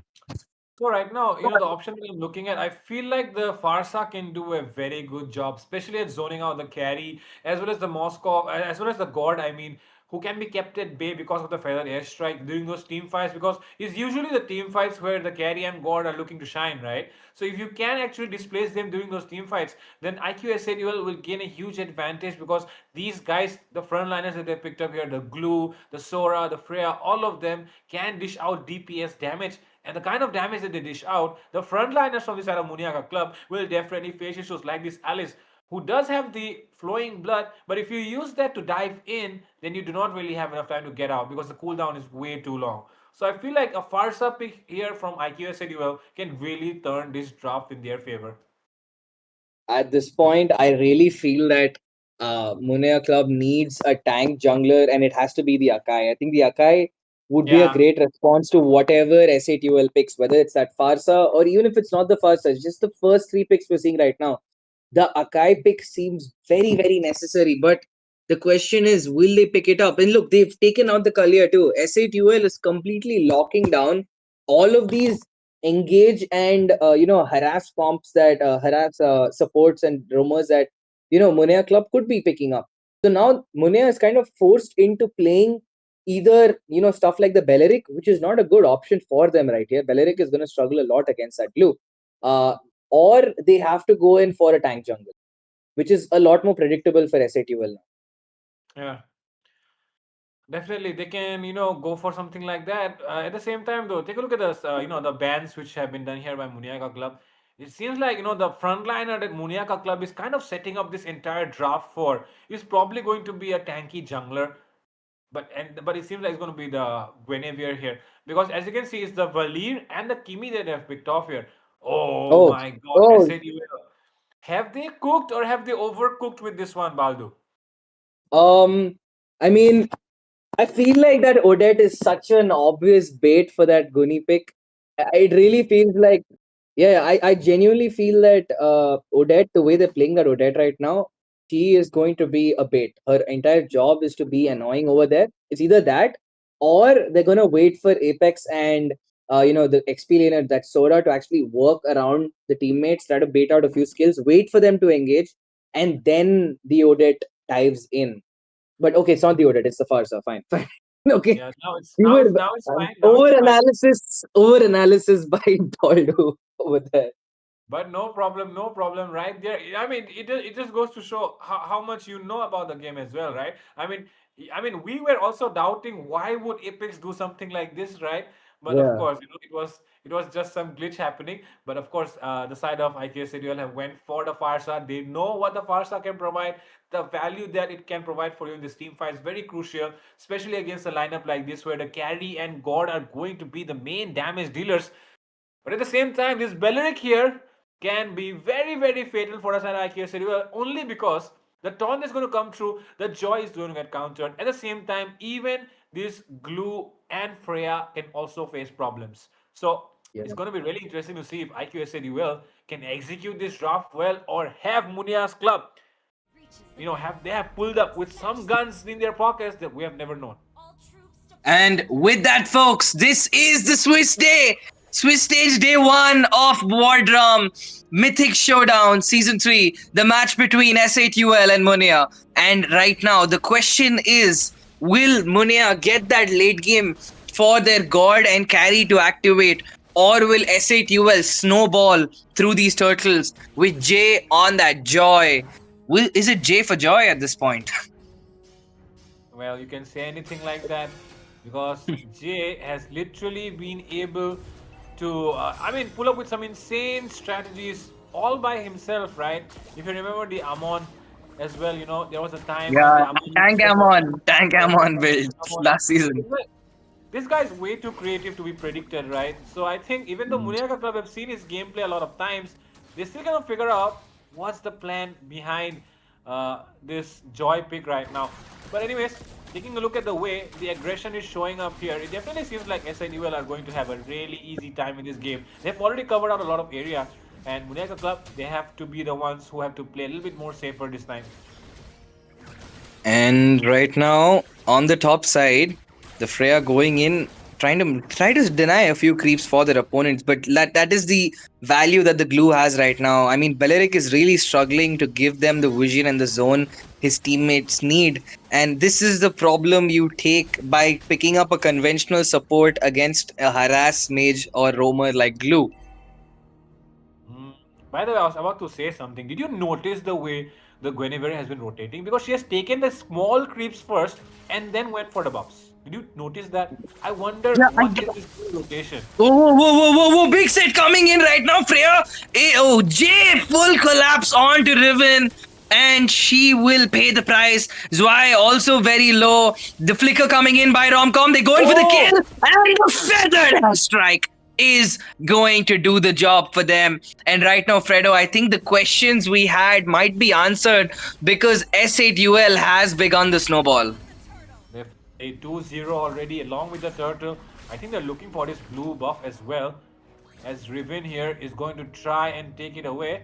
And it seems like they have their battle spells on cooldown, so they'll back off at the right time, making the right choice here to play it a little bit more safer. But even then, I feel like they need to mark down light here who is on the carry in the goal lane, because if they do not do that, then you never know when the carry is going to get Oh. from. Oh, off cam kill on the other side of the map.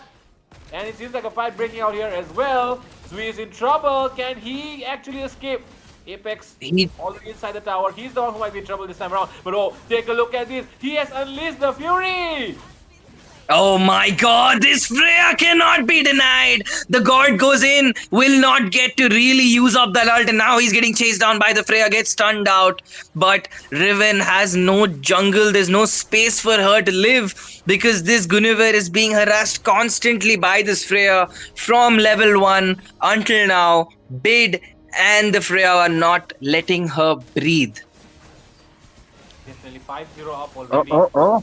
Oh, I feel like did she bite off a little more than she can chew? She's getting chased down by everyone, but right now Apex is there to give him the follow-up that his teammates need. There is also Bid over there. It's high time Muniya backs off. The scoreboard is 5-0. 3k gold lead is not something you can ignore so early. But as we speak, there's a massive taunt. Rather than rides, massive jump. Does he catch two? She does not actually get to ult in time. What were you doing, Riven? And with that, Apex and team can back off now, but Freya says, no, I'm going back for some more.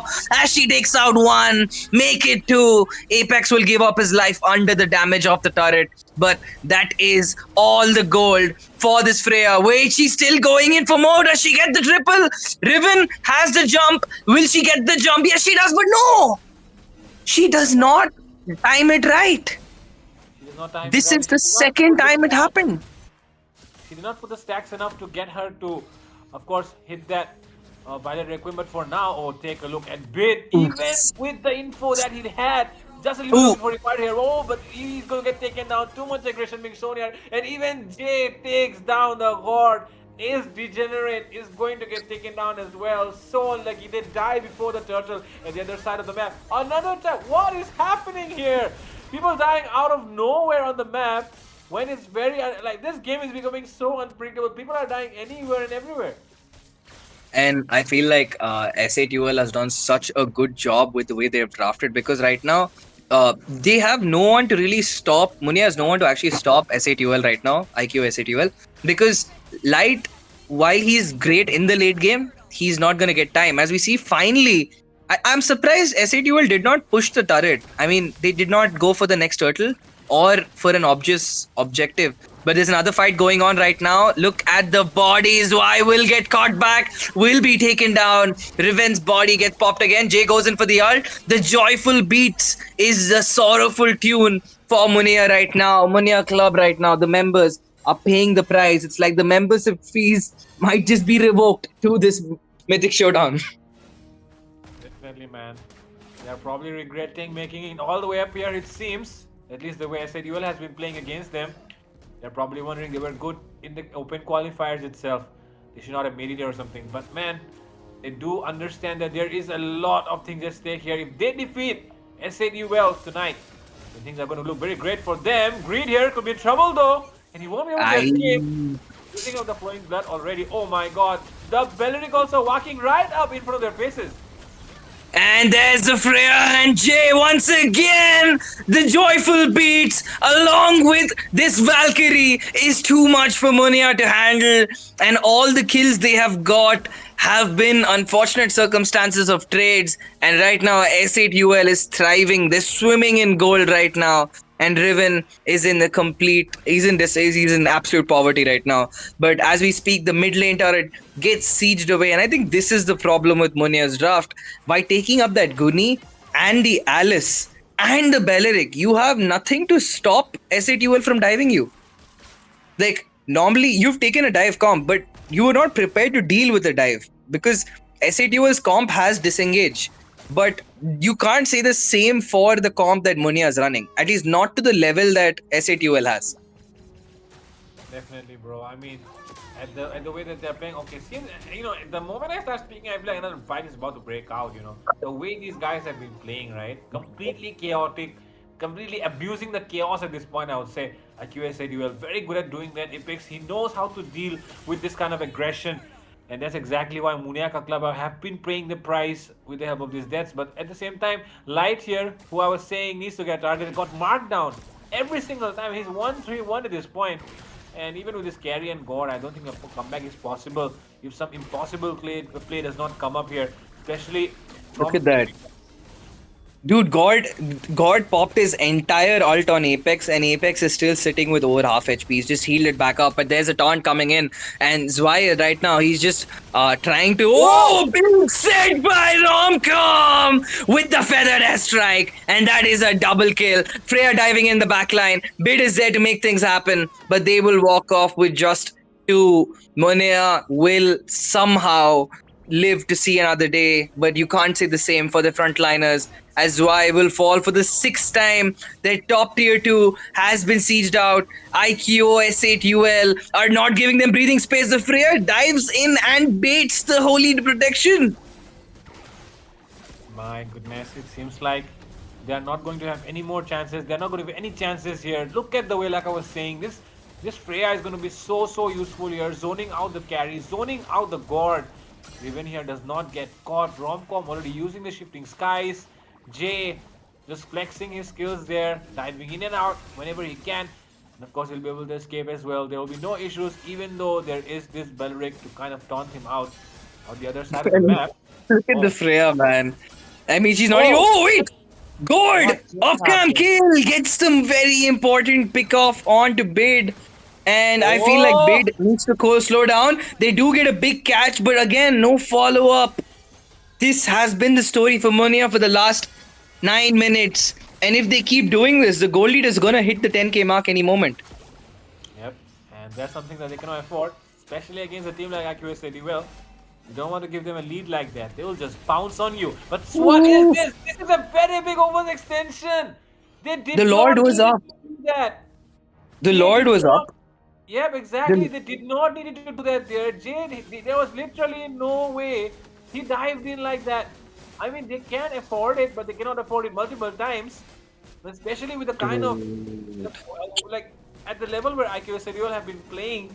I don't. I think feel they like, should- yeah, I mean, I feel like there was a little bit of arrogance coming in because they already popped the joyful beats. And right now, Riven over there gets a big catch. Apex, will he be able to back off? The answer to that is no, as Bid gets a response back onto their jungler. Bid Romcom. really low right now. Greed could still be going in. They might just get the kill. They get the shutdown on Romcom. While the Freya does get the Lord, she goes in for a re-engage. Why are you doing that? She might just have the damage. She might just catch out light. And she does. Monster kill for this Freya, and nobody is there to stop her as Jay goes in on that Joy, getting up the kill onto the god. So despite the throw, iQOO S8 UL will find their way back. Seems like that is the case because, of course, Zithan Coco here will be playing very aggressive, and of course, everything will work out just like they planned it to be, as if it was already planned ahead, right? Jay already planned to dive in. He already planned to, kind of bait the enemies out. Enemies are like, oh, the enemy jungler is down. We might be able to have it, a shot at the Lord. But they go in, they immediately give themselves in the hands of Zithan Coco.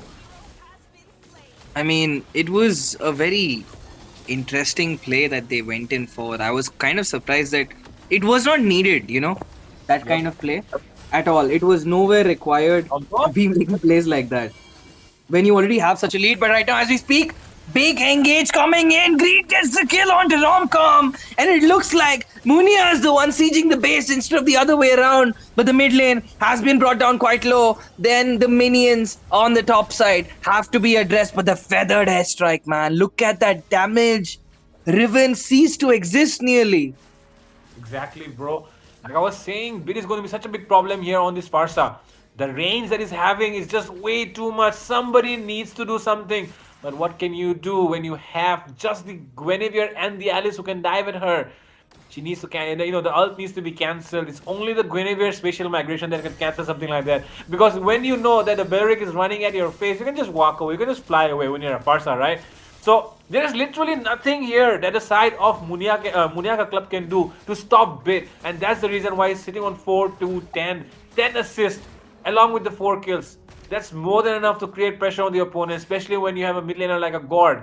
And Ace Degenerate, he definitely does have a good KD. He's on 5-3-3, but even then, he is not really able to do the work that he needs to do, because this Belleric pick is not just allowing the side of Muniya Ka Club to gain that space that they need to work with. At the same time, Lord coming up in less than 40 seconds right now. And this Lord is going to be very, very crucial. I think SADUL will want to end this game. They know that the carry can turn things around. They've already seen the kind of damage it was dealing. So they have to be really careful as well when they go for trying to end as well. Because if you get caught in the wrath of the Dryads, it's game over. Because you're instantly going to get deleted by the carry and the Gord. And I feel like what you said was perfect, Fredo. But the thing is, if Muniya get that shutdown on Freya, they've already got a good number of shutdowns on Romcom, on Exactly. Bid, and even on J. So now, if they lock that Freya down, because realistically, the Freya is the major issue for them. She's misplay coming in by Muniya. Now they've lost their major resource to contest that Romcom. Lord. So they back off for now. But Romcom Romcom. there, and Apex is also over there. They haven't been spotted out just yet. Freya's wrecking havoc in the backline. Conceal play. Oh! Left strike, and it is over.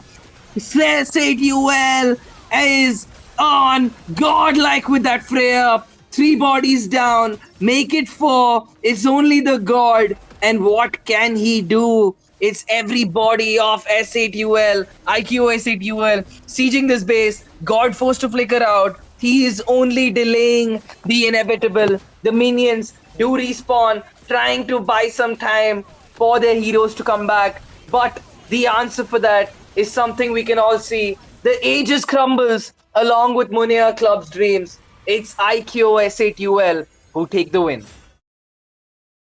Definitely, what a way to win the match, right? The side of Muniya Ka Club completely unaware of Romcom's positioning. Apex as well gathers in that bush, and of course they get caught in the process, completely unaware of the map. Meanwhile, SADUL, they have already read them like a book. I mean, that's why you need your roamer to check every single bush. Doesn't matter which one it is, because if you do not have the info and you go in, there's a high chance you're going to get caught off guard, and that's exactly what happened.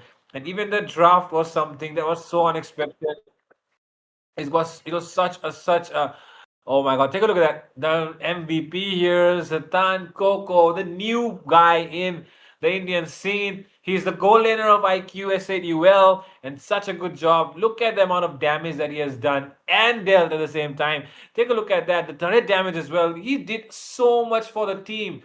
58% kill participation, and on top of that, he did not even build any sustain items. The damage items itself were helping him sustain. So you can imagine how much of a useful asset he was in the entire game today. Dude, madness, absolute madness. I mean, there is not even a brute force. I mean, this guy was not worried about any of the crowd control. He just made one Yeah. tough boots and like, yeah, that's good enough for me. I'm gonna destroy half the turret. I'm gonna shred the enemy's HP. I'm gonna jump in, jump out. None of you can do anything to stop me. And that is madness. Big confidence boost for SADUL as iQOO SADUL will now be heading on to the next stage. Yep, they're definitely heading on to the next stage. And the next stage is going to be where they will be playing in the 1-0 bracket. Meanwhile, Muniya Ka Club, they'll be playing in the 0-1 bracket. The losers bracket and the winners bracket is where these teams are going and moving forward to. And of course, you know how the Swiss stage work. This format has been here for a couple of years by now, and everyone is probably familiar with how the Swiss stage works. So the winning teams will go into the same bracket and they'll play against each other. The losers will go into another bracket and they'll play against each other.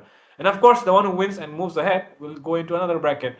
And the list goes on and on. We can talk about this all day. But for now, we have another match coming right up. Of course, the things were kind of started quite quite late today, so of course we need to push things faster so that we can get the matches done faster. You want to watch it as well. We know you're curious, so we'll leave it to the next set of casters to take the game. And meanwhile, this is Fredo, that was Baldudu, and we'll be taking our leave.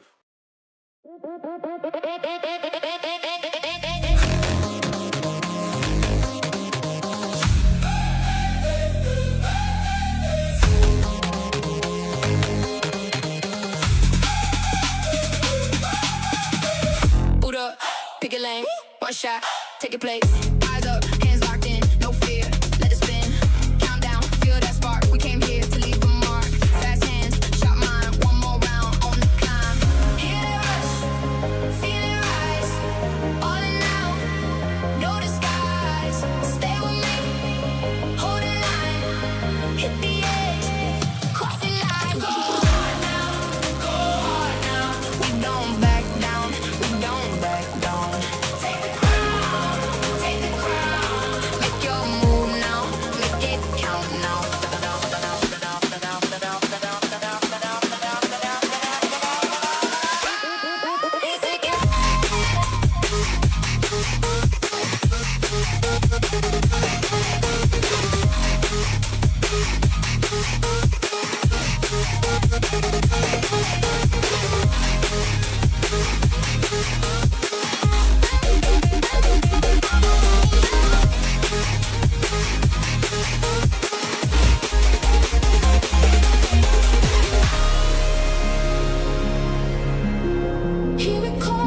Boot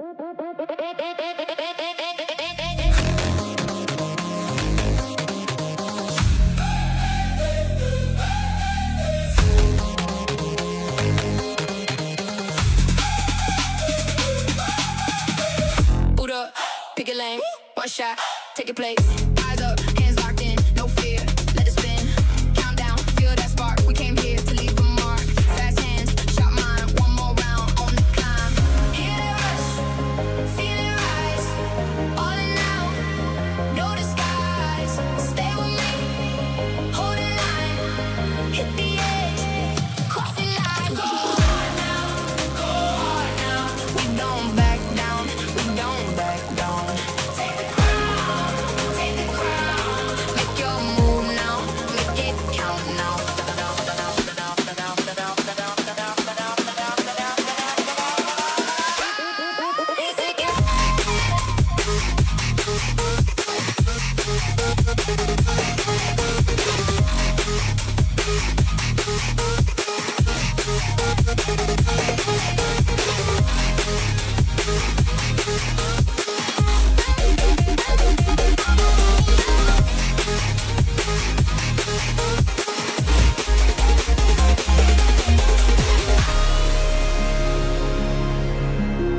Hear it calling from the dark. Rise again, rise again. I won't break here. I'll rise again. Feet hit hard on the floor, chrome rain on the door. Your eyes ain't one thing more. Come on, come on.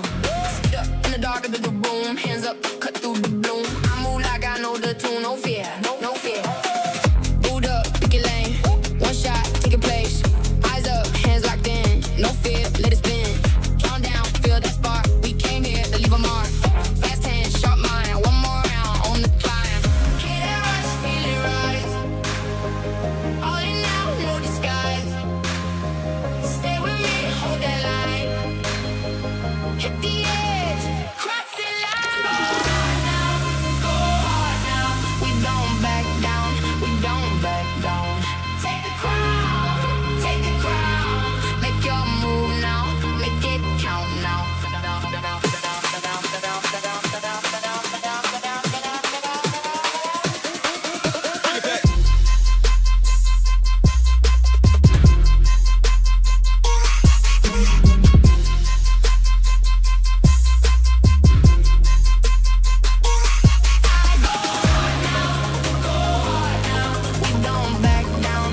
don't back down. Take the crown, make your move now, make it count now.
Boot up, pick a lane, one shot, take a place.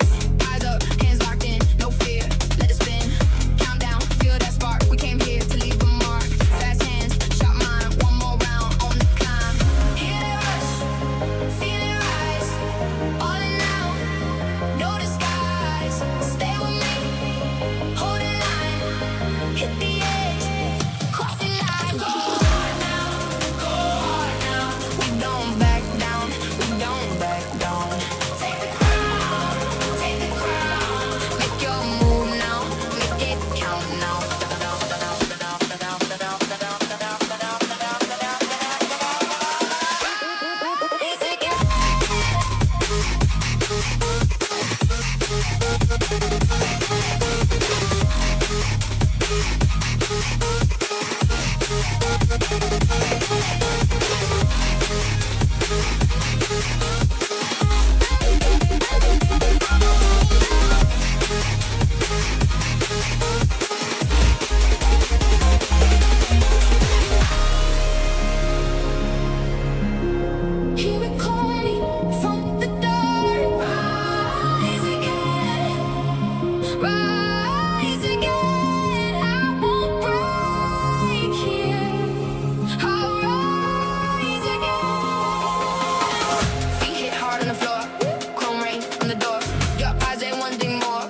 hit the edge, cross the line. Go hard now, go hard now. We don't back down, we don't back down. Take the crown, take the crown. Make your move now, make it count now. We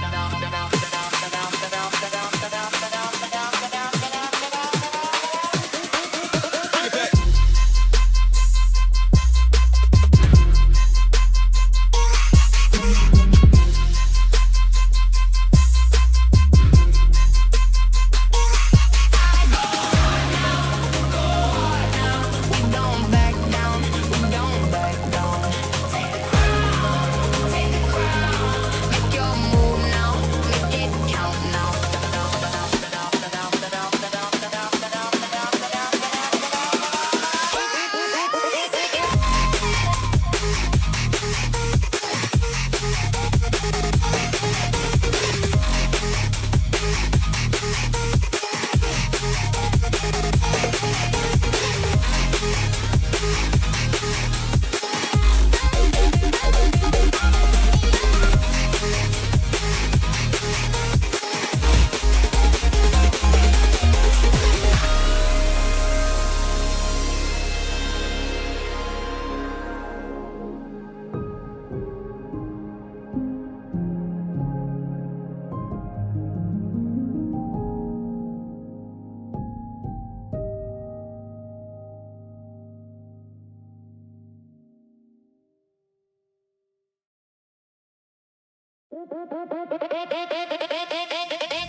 Boot up, pick a lane, one shot, take a place.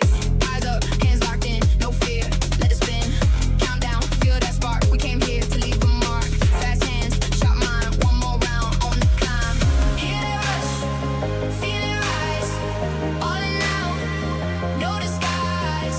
Stay with me, hold the line, hit the edge, cross the line. Go hard now, go hard now. We don't back down, we don't back down. Take the crown, take the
Boot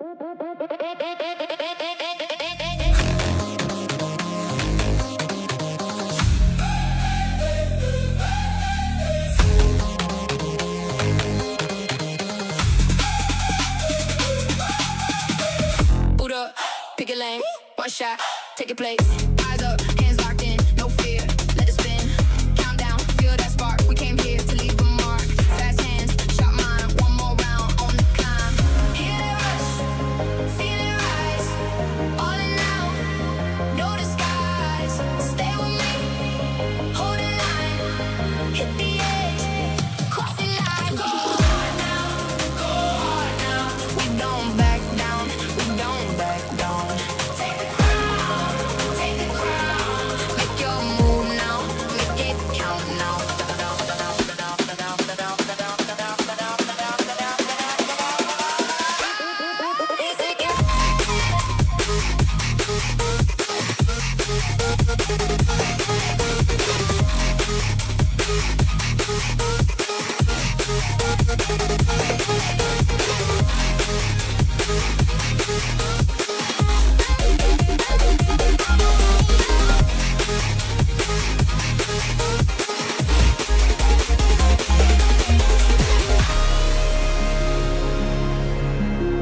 Here we come from the dark. Rise again, rise again. I won't break here. I'll rise again. Feet hit hard on the floor, chrome rain on the door. Your eyes ain't one thing more. Come on, come on. Sit up in the dark of the room, hands up, cut through the bloom. I move like I know the tune, no fear, no fear. Boot up, pick your lane. One shot, take a place. Eyes up, hands locked in. No fear, let it spin. Count down, feel that spark. We came here to leave a mark. Fast hands, sharp mind. One more round on the climb. Hear that rush, feel it rise. All in now, no disguise. Stay with me, hold that line. Hit the edge, cross the line. Go hard now, go hard now. We don't back down, we don't back down. Take the crown, make your move now, make it count now. We don't back down, we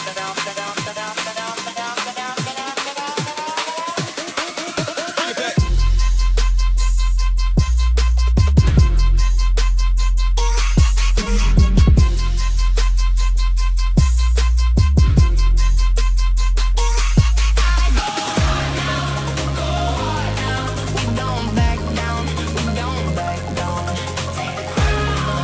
the crown, make your move now, make it count now.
Boot up, pick a lane, one shot, take a place.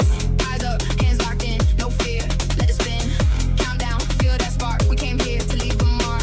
Fast hands, shot mine, one more round on the climb. Hear that rush, feel it rise. All in now, no disguise. Stay with me, hold the line, hit the edge, cross the line. Go hard now, go hard now. We don't back down, we don't back down. Take the crown,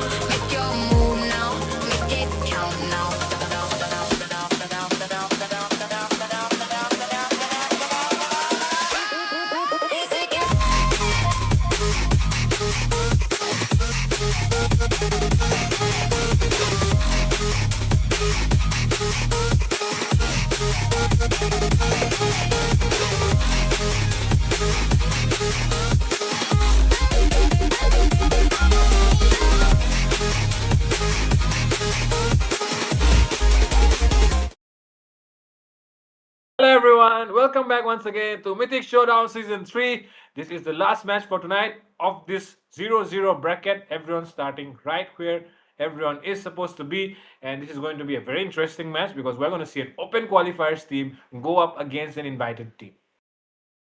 Yep, that's what. And if you want to know the names, I'll tell you because Fredo forgot it. But it's gonna be Okay. CRQ. That's gonna be from the invited teams, and the other side who made their way through all the layers and layers of teams. It's gonna be from the open qualifier. That is gonna be the Curse going against each other in this best of one series. So without further ado, let's head into the drafting phase directly because the Curse they have the first pick. I think they are gonna be directly going for the ban onto the Atlas. Yeah, does seem like the Atlas, right? So sorry because it Mm-hmm. looks very small on my screen. That's why it's so hard to see. But anyways, we'll move ahead and look at the next ban as well, which is probably the Marcel here, which is going to be getting banned out as well. Seems like the side of Crux Requiem do not really like the Marcel, even though it feels like they are, definitely wow, they're definitely the kind of people who like to experiment with their own drafts. Seems like they do not want the enemies to make use of this Marcel and experiment with them. Yeah, Marcel is the kind of hero that's a bit too much onto the double edge side because you usually can lose with him, you can win with him too. But Crux man, I think they have a beautiful lineup that's coming into play, so it's gonna be a bit challenging with the changes that they have so far for the side of the Curse. But then again, the Curse they have they have been able to come out from the open qualifier, so I think they might eventually understand what they are going up against. So I do understand that they ban away the heroes that are particularly strong into the early game, especially the Freya, despite the nerf. So it's kind of a good thing saying that even with the nerf onto the Freya, it still have a very very good respect, especially into the gold lane side. So you don't want to give Toby that hero, but Guinevere ban is a very very good though. What other bans can they go for here? Like Jushin maybe? They can actually go for the Zushin as well. I mean, the side of Crux Requiem, if they are going to deny the enemy of a good first pick, going for the Zushin, going for the Zetian makes a lot of sense. So I think they can go for those mages. At the same time, if you want to deny them some specific picks, some very strong picks, like the Freya have already been banned out. I think the Glue may be another ban which might be coming up, or maybe even I would say if you want to consider, the possibility of a Ruby that can be banned out as well. Ruby kind of strong, I say, these days in the goal lane. If you try to use it in a goal lane, it can definitely dominate in marksman at level 4, right? So I feel Yeah. like the Ruby can be kind of ban worthy or can be experimented. I think no one has showed up with a Ruby yet, right? I really want to see Yeah. the Ruby.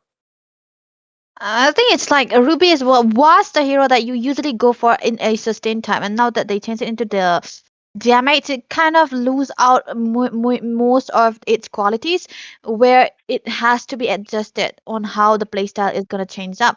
But without the ban onto the Juxian, the Curse directly went for the Juxian here. I think it really, really is one of the most important hero that they can come through so far right now. But Crux Requiem, I do understand that they have Who is Peter into their mid lane. He is very phenomenal on different heroes and different styles. Not the Juxian apparently. He's good onto the other heroes. He's got the still got something like a Lilia or even the Eve that can come to here with the first pick onto the Juxian. But still, Fredo, with the Cloud ban, Carry might eventually be rising to the popularity here as well. A very high possibility for carry. But oh, it seems like Harriet is picked up here. Oh. And even if it's the Harriet, you can still go ahead and pick up a carry, right? As a Mhm. counter for it. So I think Harriet, I mean, even the clean can also show up along with the carry here. I think those are the probable picks. But I definitely would not like the side of Curse to go for a Granger here. Definitely should not be No. getting picked up.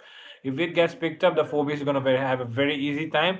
And I Mhm. feel like with a new lineup that Crux Requiem is looking for, you've seen those videos and all that. You know that they want to take revenge. They want to make a comeback and all that happen. If you have been active on social media about MOBA, you definitely know that Crux Requiem have been building a very strong lineup around by bringing some imports as well. We've heard that they're Yeah. very good.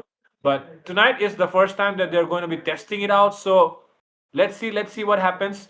Let's see if it works out or not. Okay, seems like somebody is going to go ahead and experiment the new patch by bringing in the Balman and introducing it in the game number 4 of the 0-0 bracket. It's going to be Uh-huh. a open qualifier team who's doing it. So I think the Mhm. invited teams also should. I don't. I mean, it's not nice to say it, but can we say it? They Say should it. have some. They should have some balls to experiment. Okay. Okay, you gotta experiment CRQ, yeah, but I feel like they're just not trying to change anything at all. But I really, really like the fact that the curse picked away the Hylos, man. It's so good against the Furious and against the Harriets on top of that. It's like a direct counter hero that you wanna pick off. So I wanna know what CRQ is trying to bring here into the mid lane side, especially into the hands of who is Peter, because there's already a Bowman that you already see. He have a lot of potential to try to have a toe to toe against a jungler, a tanky junglers onto the other side. But looking at the pick so far, it's the studio still for CRQ, which I don't. Which is kind of into the mid table right now if you look at the meta because it's really not the best, not really the worst either, but it's gonna be still doable against tanky jungler, so I don't really mind. But we were talking about the carry, right? It's gonna be taken away as well as the Moscow, so Granger might eventually be the only option here. And look at that. For the curse, they also banned away the glue and the gore, or the gore too. The glue and gore getting banned out means that they do not want their frontliners to be, getting on with the sticky, or you do not want the gore to be melting down the frontliners or slowing them down. Even the Eve ban could have kind of worked as well if it has not been banned yet. I'm looking at the screen and it's not been banned yet, so I think the Eve could. Oh my god, I just told about the Eve and it shows up right into the Yep. hands of Crux Requiem because against this kind of lineup, the Balman, you know that the movement speed does not really decay anymore, so he can move a lot faster. The second skill can hit you much more, so you want to Yep. escape and you have to slow him down. So the Eve is also, always one of the best choices to go for. Even the Hylos as well, it works pretty good. Well, because of the movement speed that it gains when you go for the carpet. At the same time, this Eve can kind of counter both of these heroes because they both depend on movement speed. At the same time, you can keep poking them with a void blast, Yep. so it's going to be a Yeah. very good picture for Crux Requiem. Now Curse has to come up with an EXP laner that can kind of counter this Eve. So what do you think is a good option here? Mm. Okay, for the year, usually the most possible option is trying to let it go against something of a hero like the Yuzhong and the Lapu Lapu, and even the Yeah. Sora can work. But with the okay, they wanted the Yuzhong. I don't know. The Granger was the only available option here, and I would prefer if they go for a completely different hero. Yeah. Oh, main introduction of the Mathilda coming through. This is the old age combination for the we were actually, looking used to cast this. Yeah. It's the Fovea, the Matilda combination. They don't really necessarily have a good frontliner, but Mhm. against the Yu Zhong, when you are this mobile, it's gonna be a little too easy for you to maneuver around the map. The movement is gonna be much faster for the side of Crux Requiem. But the curse, they also have a very solid lineup. This could look really, really good if they are eventually able to handle out onto the first turtle. Okay, they definitely can win out in the first turn. And like you were saying, the mobility that the side of Crux Requiem has is going to be very, very, very, very difficult for the side of Curse, especially this Yuzong, to try and Mm. go and mark down them because this Mathila is just going to be there to kind of help away the Eve and the Phobias, which are going to be not as mobile as the Harriet and the Suyo. At the same time, this, like you were saying, the Granger is not really the best pick out there, but we're still going to look at it Mhm. anyways. And with that, okay, seems like something is up in this new patch, right? The Yeah, jungler yeah. rotation has definitely changed because I've been noticing this. They have always Yep. starting from from the small peeps. Can you explain that? The small that usually, if you start with a small creep onto the other side, it usually gives you the level 2 directly. So when you go and start that, it's so much easier and faster to take it down first, and you're gonna get the level up so much early on. And then when you try to get all of the buff along the way, when the turtle comes through, you're gonna be directly going for the level 5. That's exactly what they are doing here for both of the teams. They do understand the pet so well. These players are much faster into their minds as well as their skill too. On top of that, they are usually abusing this so that they will be able to have a good rotation up far. But Noir, though, this is gonna be. I don't think it's gonna be the main lineup, but I'm pretty sure that he is gonna be comfortable onto the Suyo as well. So it seems like Debbie has just explained. So junglers out there, pay attention when you're hearing this. The patch has dropped. things have changed. Myself being a jungler, very uneducated right now, Uh-huh. not reading the match, not good. So yeah, going ahead though, looking at the side of this goal line matchup, Toby versus Red Forest. I mean, the name Red Forest itself seems like Hmm. Seems like a troll or meme actually, because usually these days there are a lot of red flag people around, and you like to call yourself Red Forest because you're a red flag, right? So let's see if this red flag can win against Toby, who is a very good and young and experienced jungler, and he's probably a green flag because he's so dedicated and he's so good, right? So let's see who will Mm-hmm. win, green flag or red flag tonight. Who are you supporting? Let us know. But for now, seems like somebody's gonna get. I'm gonna go Oh, aggressive here. Yuzong already going in first. yeah, he's trying to go in for more. That's gonna be a knockout coming through as well. The Ring of Punishment trying to slow them down, but RWM coming through from who is Peter. He's trying to zone them away, but Rio will be able to get the turtle down. But Noir, with a trade out onto the kill, will be able to buy another room of a kill that he can find right now. Good rotation coming through, fast and moving. CRQ, they lost the turtle, but they changed it out with a kill. Yep, seems like they're going to trade out the kill for a turtle. They might be able to get some gold as well out of this turret shield here. As you can see Mm-hmm. here, the side of CRQ, they're definitely going in on the aggressive. I think they have gotten a better trade here. They already have, kind of a slight lead ahead in terms of gold. And take a look at this. Yep. Noir is going to take away some of the creeps as well, denying Rio here of Mm-hmm. some of his Oh. farm. And oh my God. Seems like they're just giving it up. They're not even trying to fight Neuer here. Yeah, he's just like, yeah, take away our stuff, man. We're just gonna look. But Rio onto Oh, that, they're trying to do the good same thing. trade. Okay. Well, yeah, they're trying to go for the trade, but yeah, Rudius will be very well aware of this. But I don't think there's anything that the Matilda can do. Look at that Oh, circling eagle. oh, a lot of damage being done here as well. Oh, a glorious pathway for nothing there. Mm-hmm. Kind of slowing down the enemies. That's all that it can do. But even then, it seems like the side of CRQ are already ahead in terms of gold, and the side of Yeah. the Kurds are also kind of trying to match it up by taking trades across the map.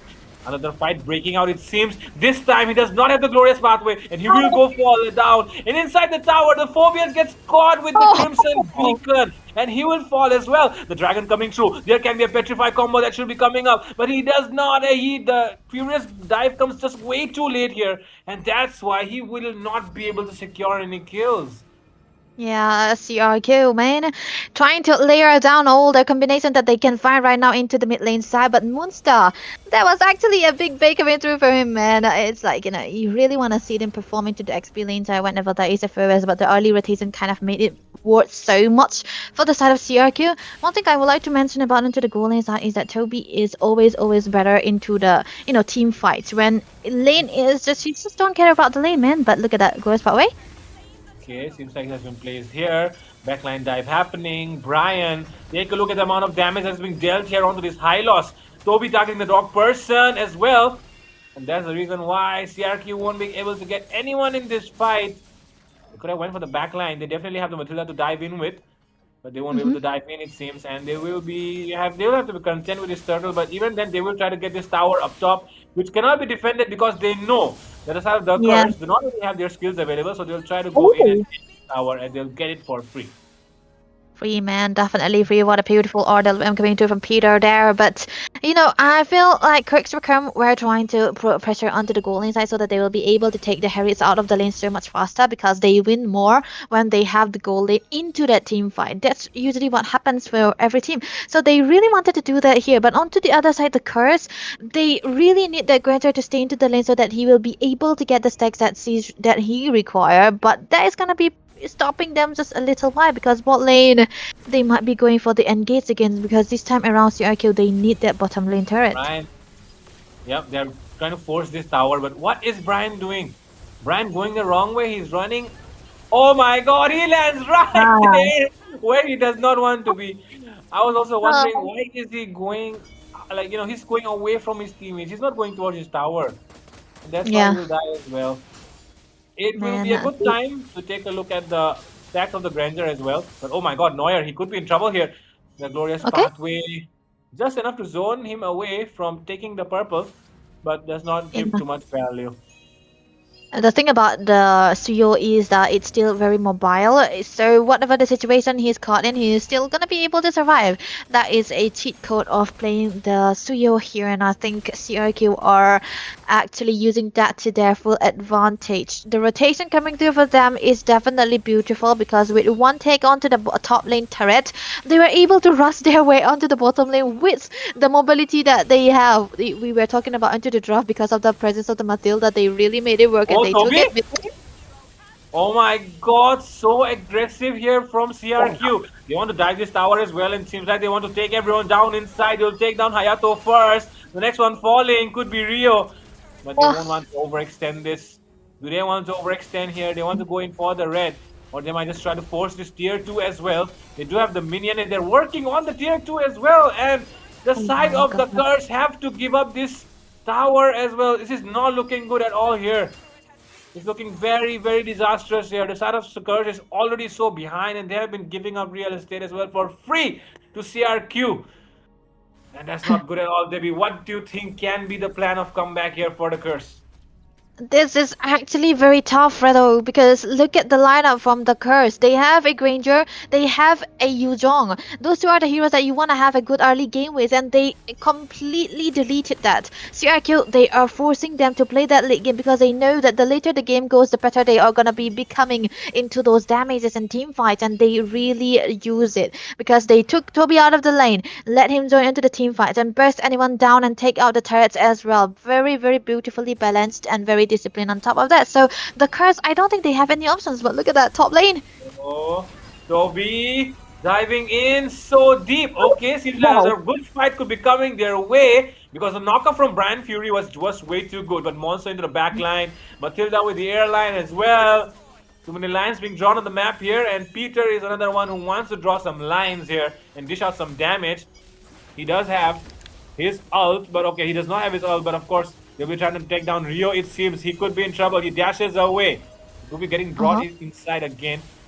The turret golden shield will be getting popped off as Crux Requiem will go back and try to take another tower. Damn! They can just go for the Lord and ignore this tower, you know, but they want all the towers. And this is what they do when they have the good goalie. 1-6 is the score for the side of Crux. Requiem so much better. Only 8 minutes, let's say. 8 minutes into the game, and they already pop out the holy blessings from that mid lane turret. This says a lot about the lead that they have so far right now. Everywhere they go, they are able to pick up a kill or so because now they have 8 to 7k goal lead, and most of it I believe is into the hands of Toby as well because he's been able to get the farm into the mid side, onto the bottom side, and even the top lane as well. So with this third Lord take, they will be able to have a more goal lead than they already did. So it's gonna be tough for the Curse to eventually defend this one too because they don't really have a good lane clear. The high ground is so slow, so messed up. They don't really have anyone that can protect their bases if the Lord is forced in. Yep, seems like that's the case. As Brian Fury gets instantly deleted here. Another one falling. Could be Hayato. Could be Green Forest as well. It seems like CRQ just disciplined enough to sink down the lanes. Waiting for the lanes to match up. Good lane pressure. Not the best lane sync, but it's still good enough to try and crash all the lanes together. Create some pressure on the Curse to try and defend this one properly. They'll force their way inside the mid lane. They have the advantage. They get the dive in. They're forcing the wall. Take a look at Toby diving in and out. Rio taken down way too low. 4 members marking down the Balman, and he will fall as well, along with the Hylos. And now the next one is going to be this Granger. Red Forest down as well. Brand Fury trying to get it on low. A Maniac coming up here. Could be turning into a savage. Hayato, just give it. It's going to look very good on the highlight, bro. But he won't give it and deny it to his opponents. But now the game will be going into the hands of CRQ. Oh man, this was actually unfortunate, man. I did have a permission to, talk about CRQ if they lost, but now I don't have a chance to talk bad about them because they played everything so disciplinedly well. Every lane that they went so far has been amazing. The draft wasn't particularly bad for the side of the Curse as well, but with the Matilda pick, man. It was so amazing to get the Matilda after the Hylos because that Matilda can eventually get everyone out of a very sticky situation. And that usually always happen when there is a Hylos. And that was amazingly well done. And the layering of their crowd control and their team fights and their timing was actually amazing. And I see that Crux Requiem, they are looking so good, but this is gonna be just the best of one series still. The Curse still have a chance to make something out of themselves again. Yep, definitely. The game is still not over. You started a 0-0 bracket. You go into the brackets. You do not go out of the tournament yet until until you lose 3 games. So, of course, they still have 2 more chances left, but that's all they have. So they have to play safe the next time. They have to. I mean, they don't have to play safe. They have to play more aggressive. They have to get the win in their pockets. Of course, it seems like in this game CRQ was just better. They were more disciplined. They played the perfect game overall. But of course, the Curse as well, they have a lot to learn. They're definitely from the open qualifiers, so they definitely are going to have some more time in their hands to kind of acclimatize to this top level gameplay that you say, right? So Yep. along with that, we're going to get the MVP screen soon. Who do you think is going to be the MVP, Debbie? Any guesses? I'm gonna be a bit biased. Yeah, I was gonna talk about Toby, man. Come on. When there's Toby, I'm always gonna be talking about him. Remember that. But yeah, this is gonna be the Harriets that we were talking about. Getting him out of the lane. He's not even in the lane for like even 5 minutes, I would say, because he was always out. And whenever there is a fight, he's always available, which made it so much harder for the Curse to eventually get something out there. But one thing though, what is he trying to build here in the last part? That is a physical item that I'm seeing. Yep, seems like there are some physical items as well. I think that physical item is something that he bought by mistake. But I think the kind of damage that he has done is very, very good. 19,000 turret damage. Seems like he was also pushing at the same time. So, man, you cannot just say that he was here for the kills. So, definitely, that's the reason why he has a KD of 306. And he still got the MVP. Because, of course, he was also doing the turret damage. And, of course, with that, we've come to the end of the first day's matches, ladies and gentlemen. The 0-0 bracket is still not over. There are still 4 more matches because there are 16 teams. There are going to be 8 matches. 4 matches are done today. The second day of the 0-0 bracket will happen tomorrow from 7 p.m. And of course, we will be there. Other casters will be there as well to cast the games to make you entertain and for you to look out for which team are you rooting for. Because of course, there will be just a leaker for you because you're on the English stream right now. There will be a choose your winner event coming up really soon. So where you can choose your winner. So of course, watch out for these matches. Watch the matches properly and predict your winner, and you can win those diamonds. So along with that, we'll be taking our leave. Of course, that was Debbie, and this is me, Fredo. Good night, and see you tomorrow.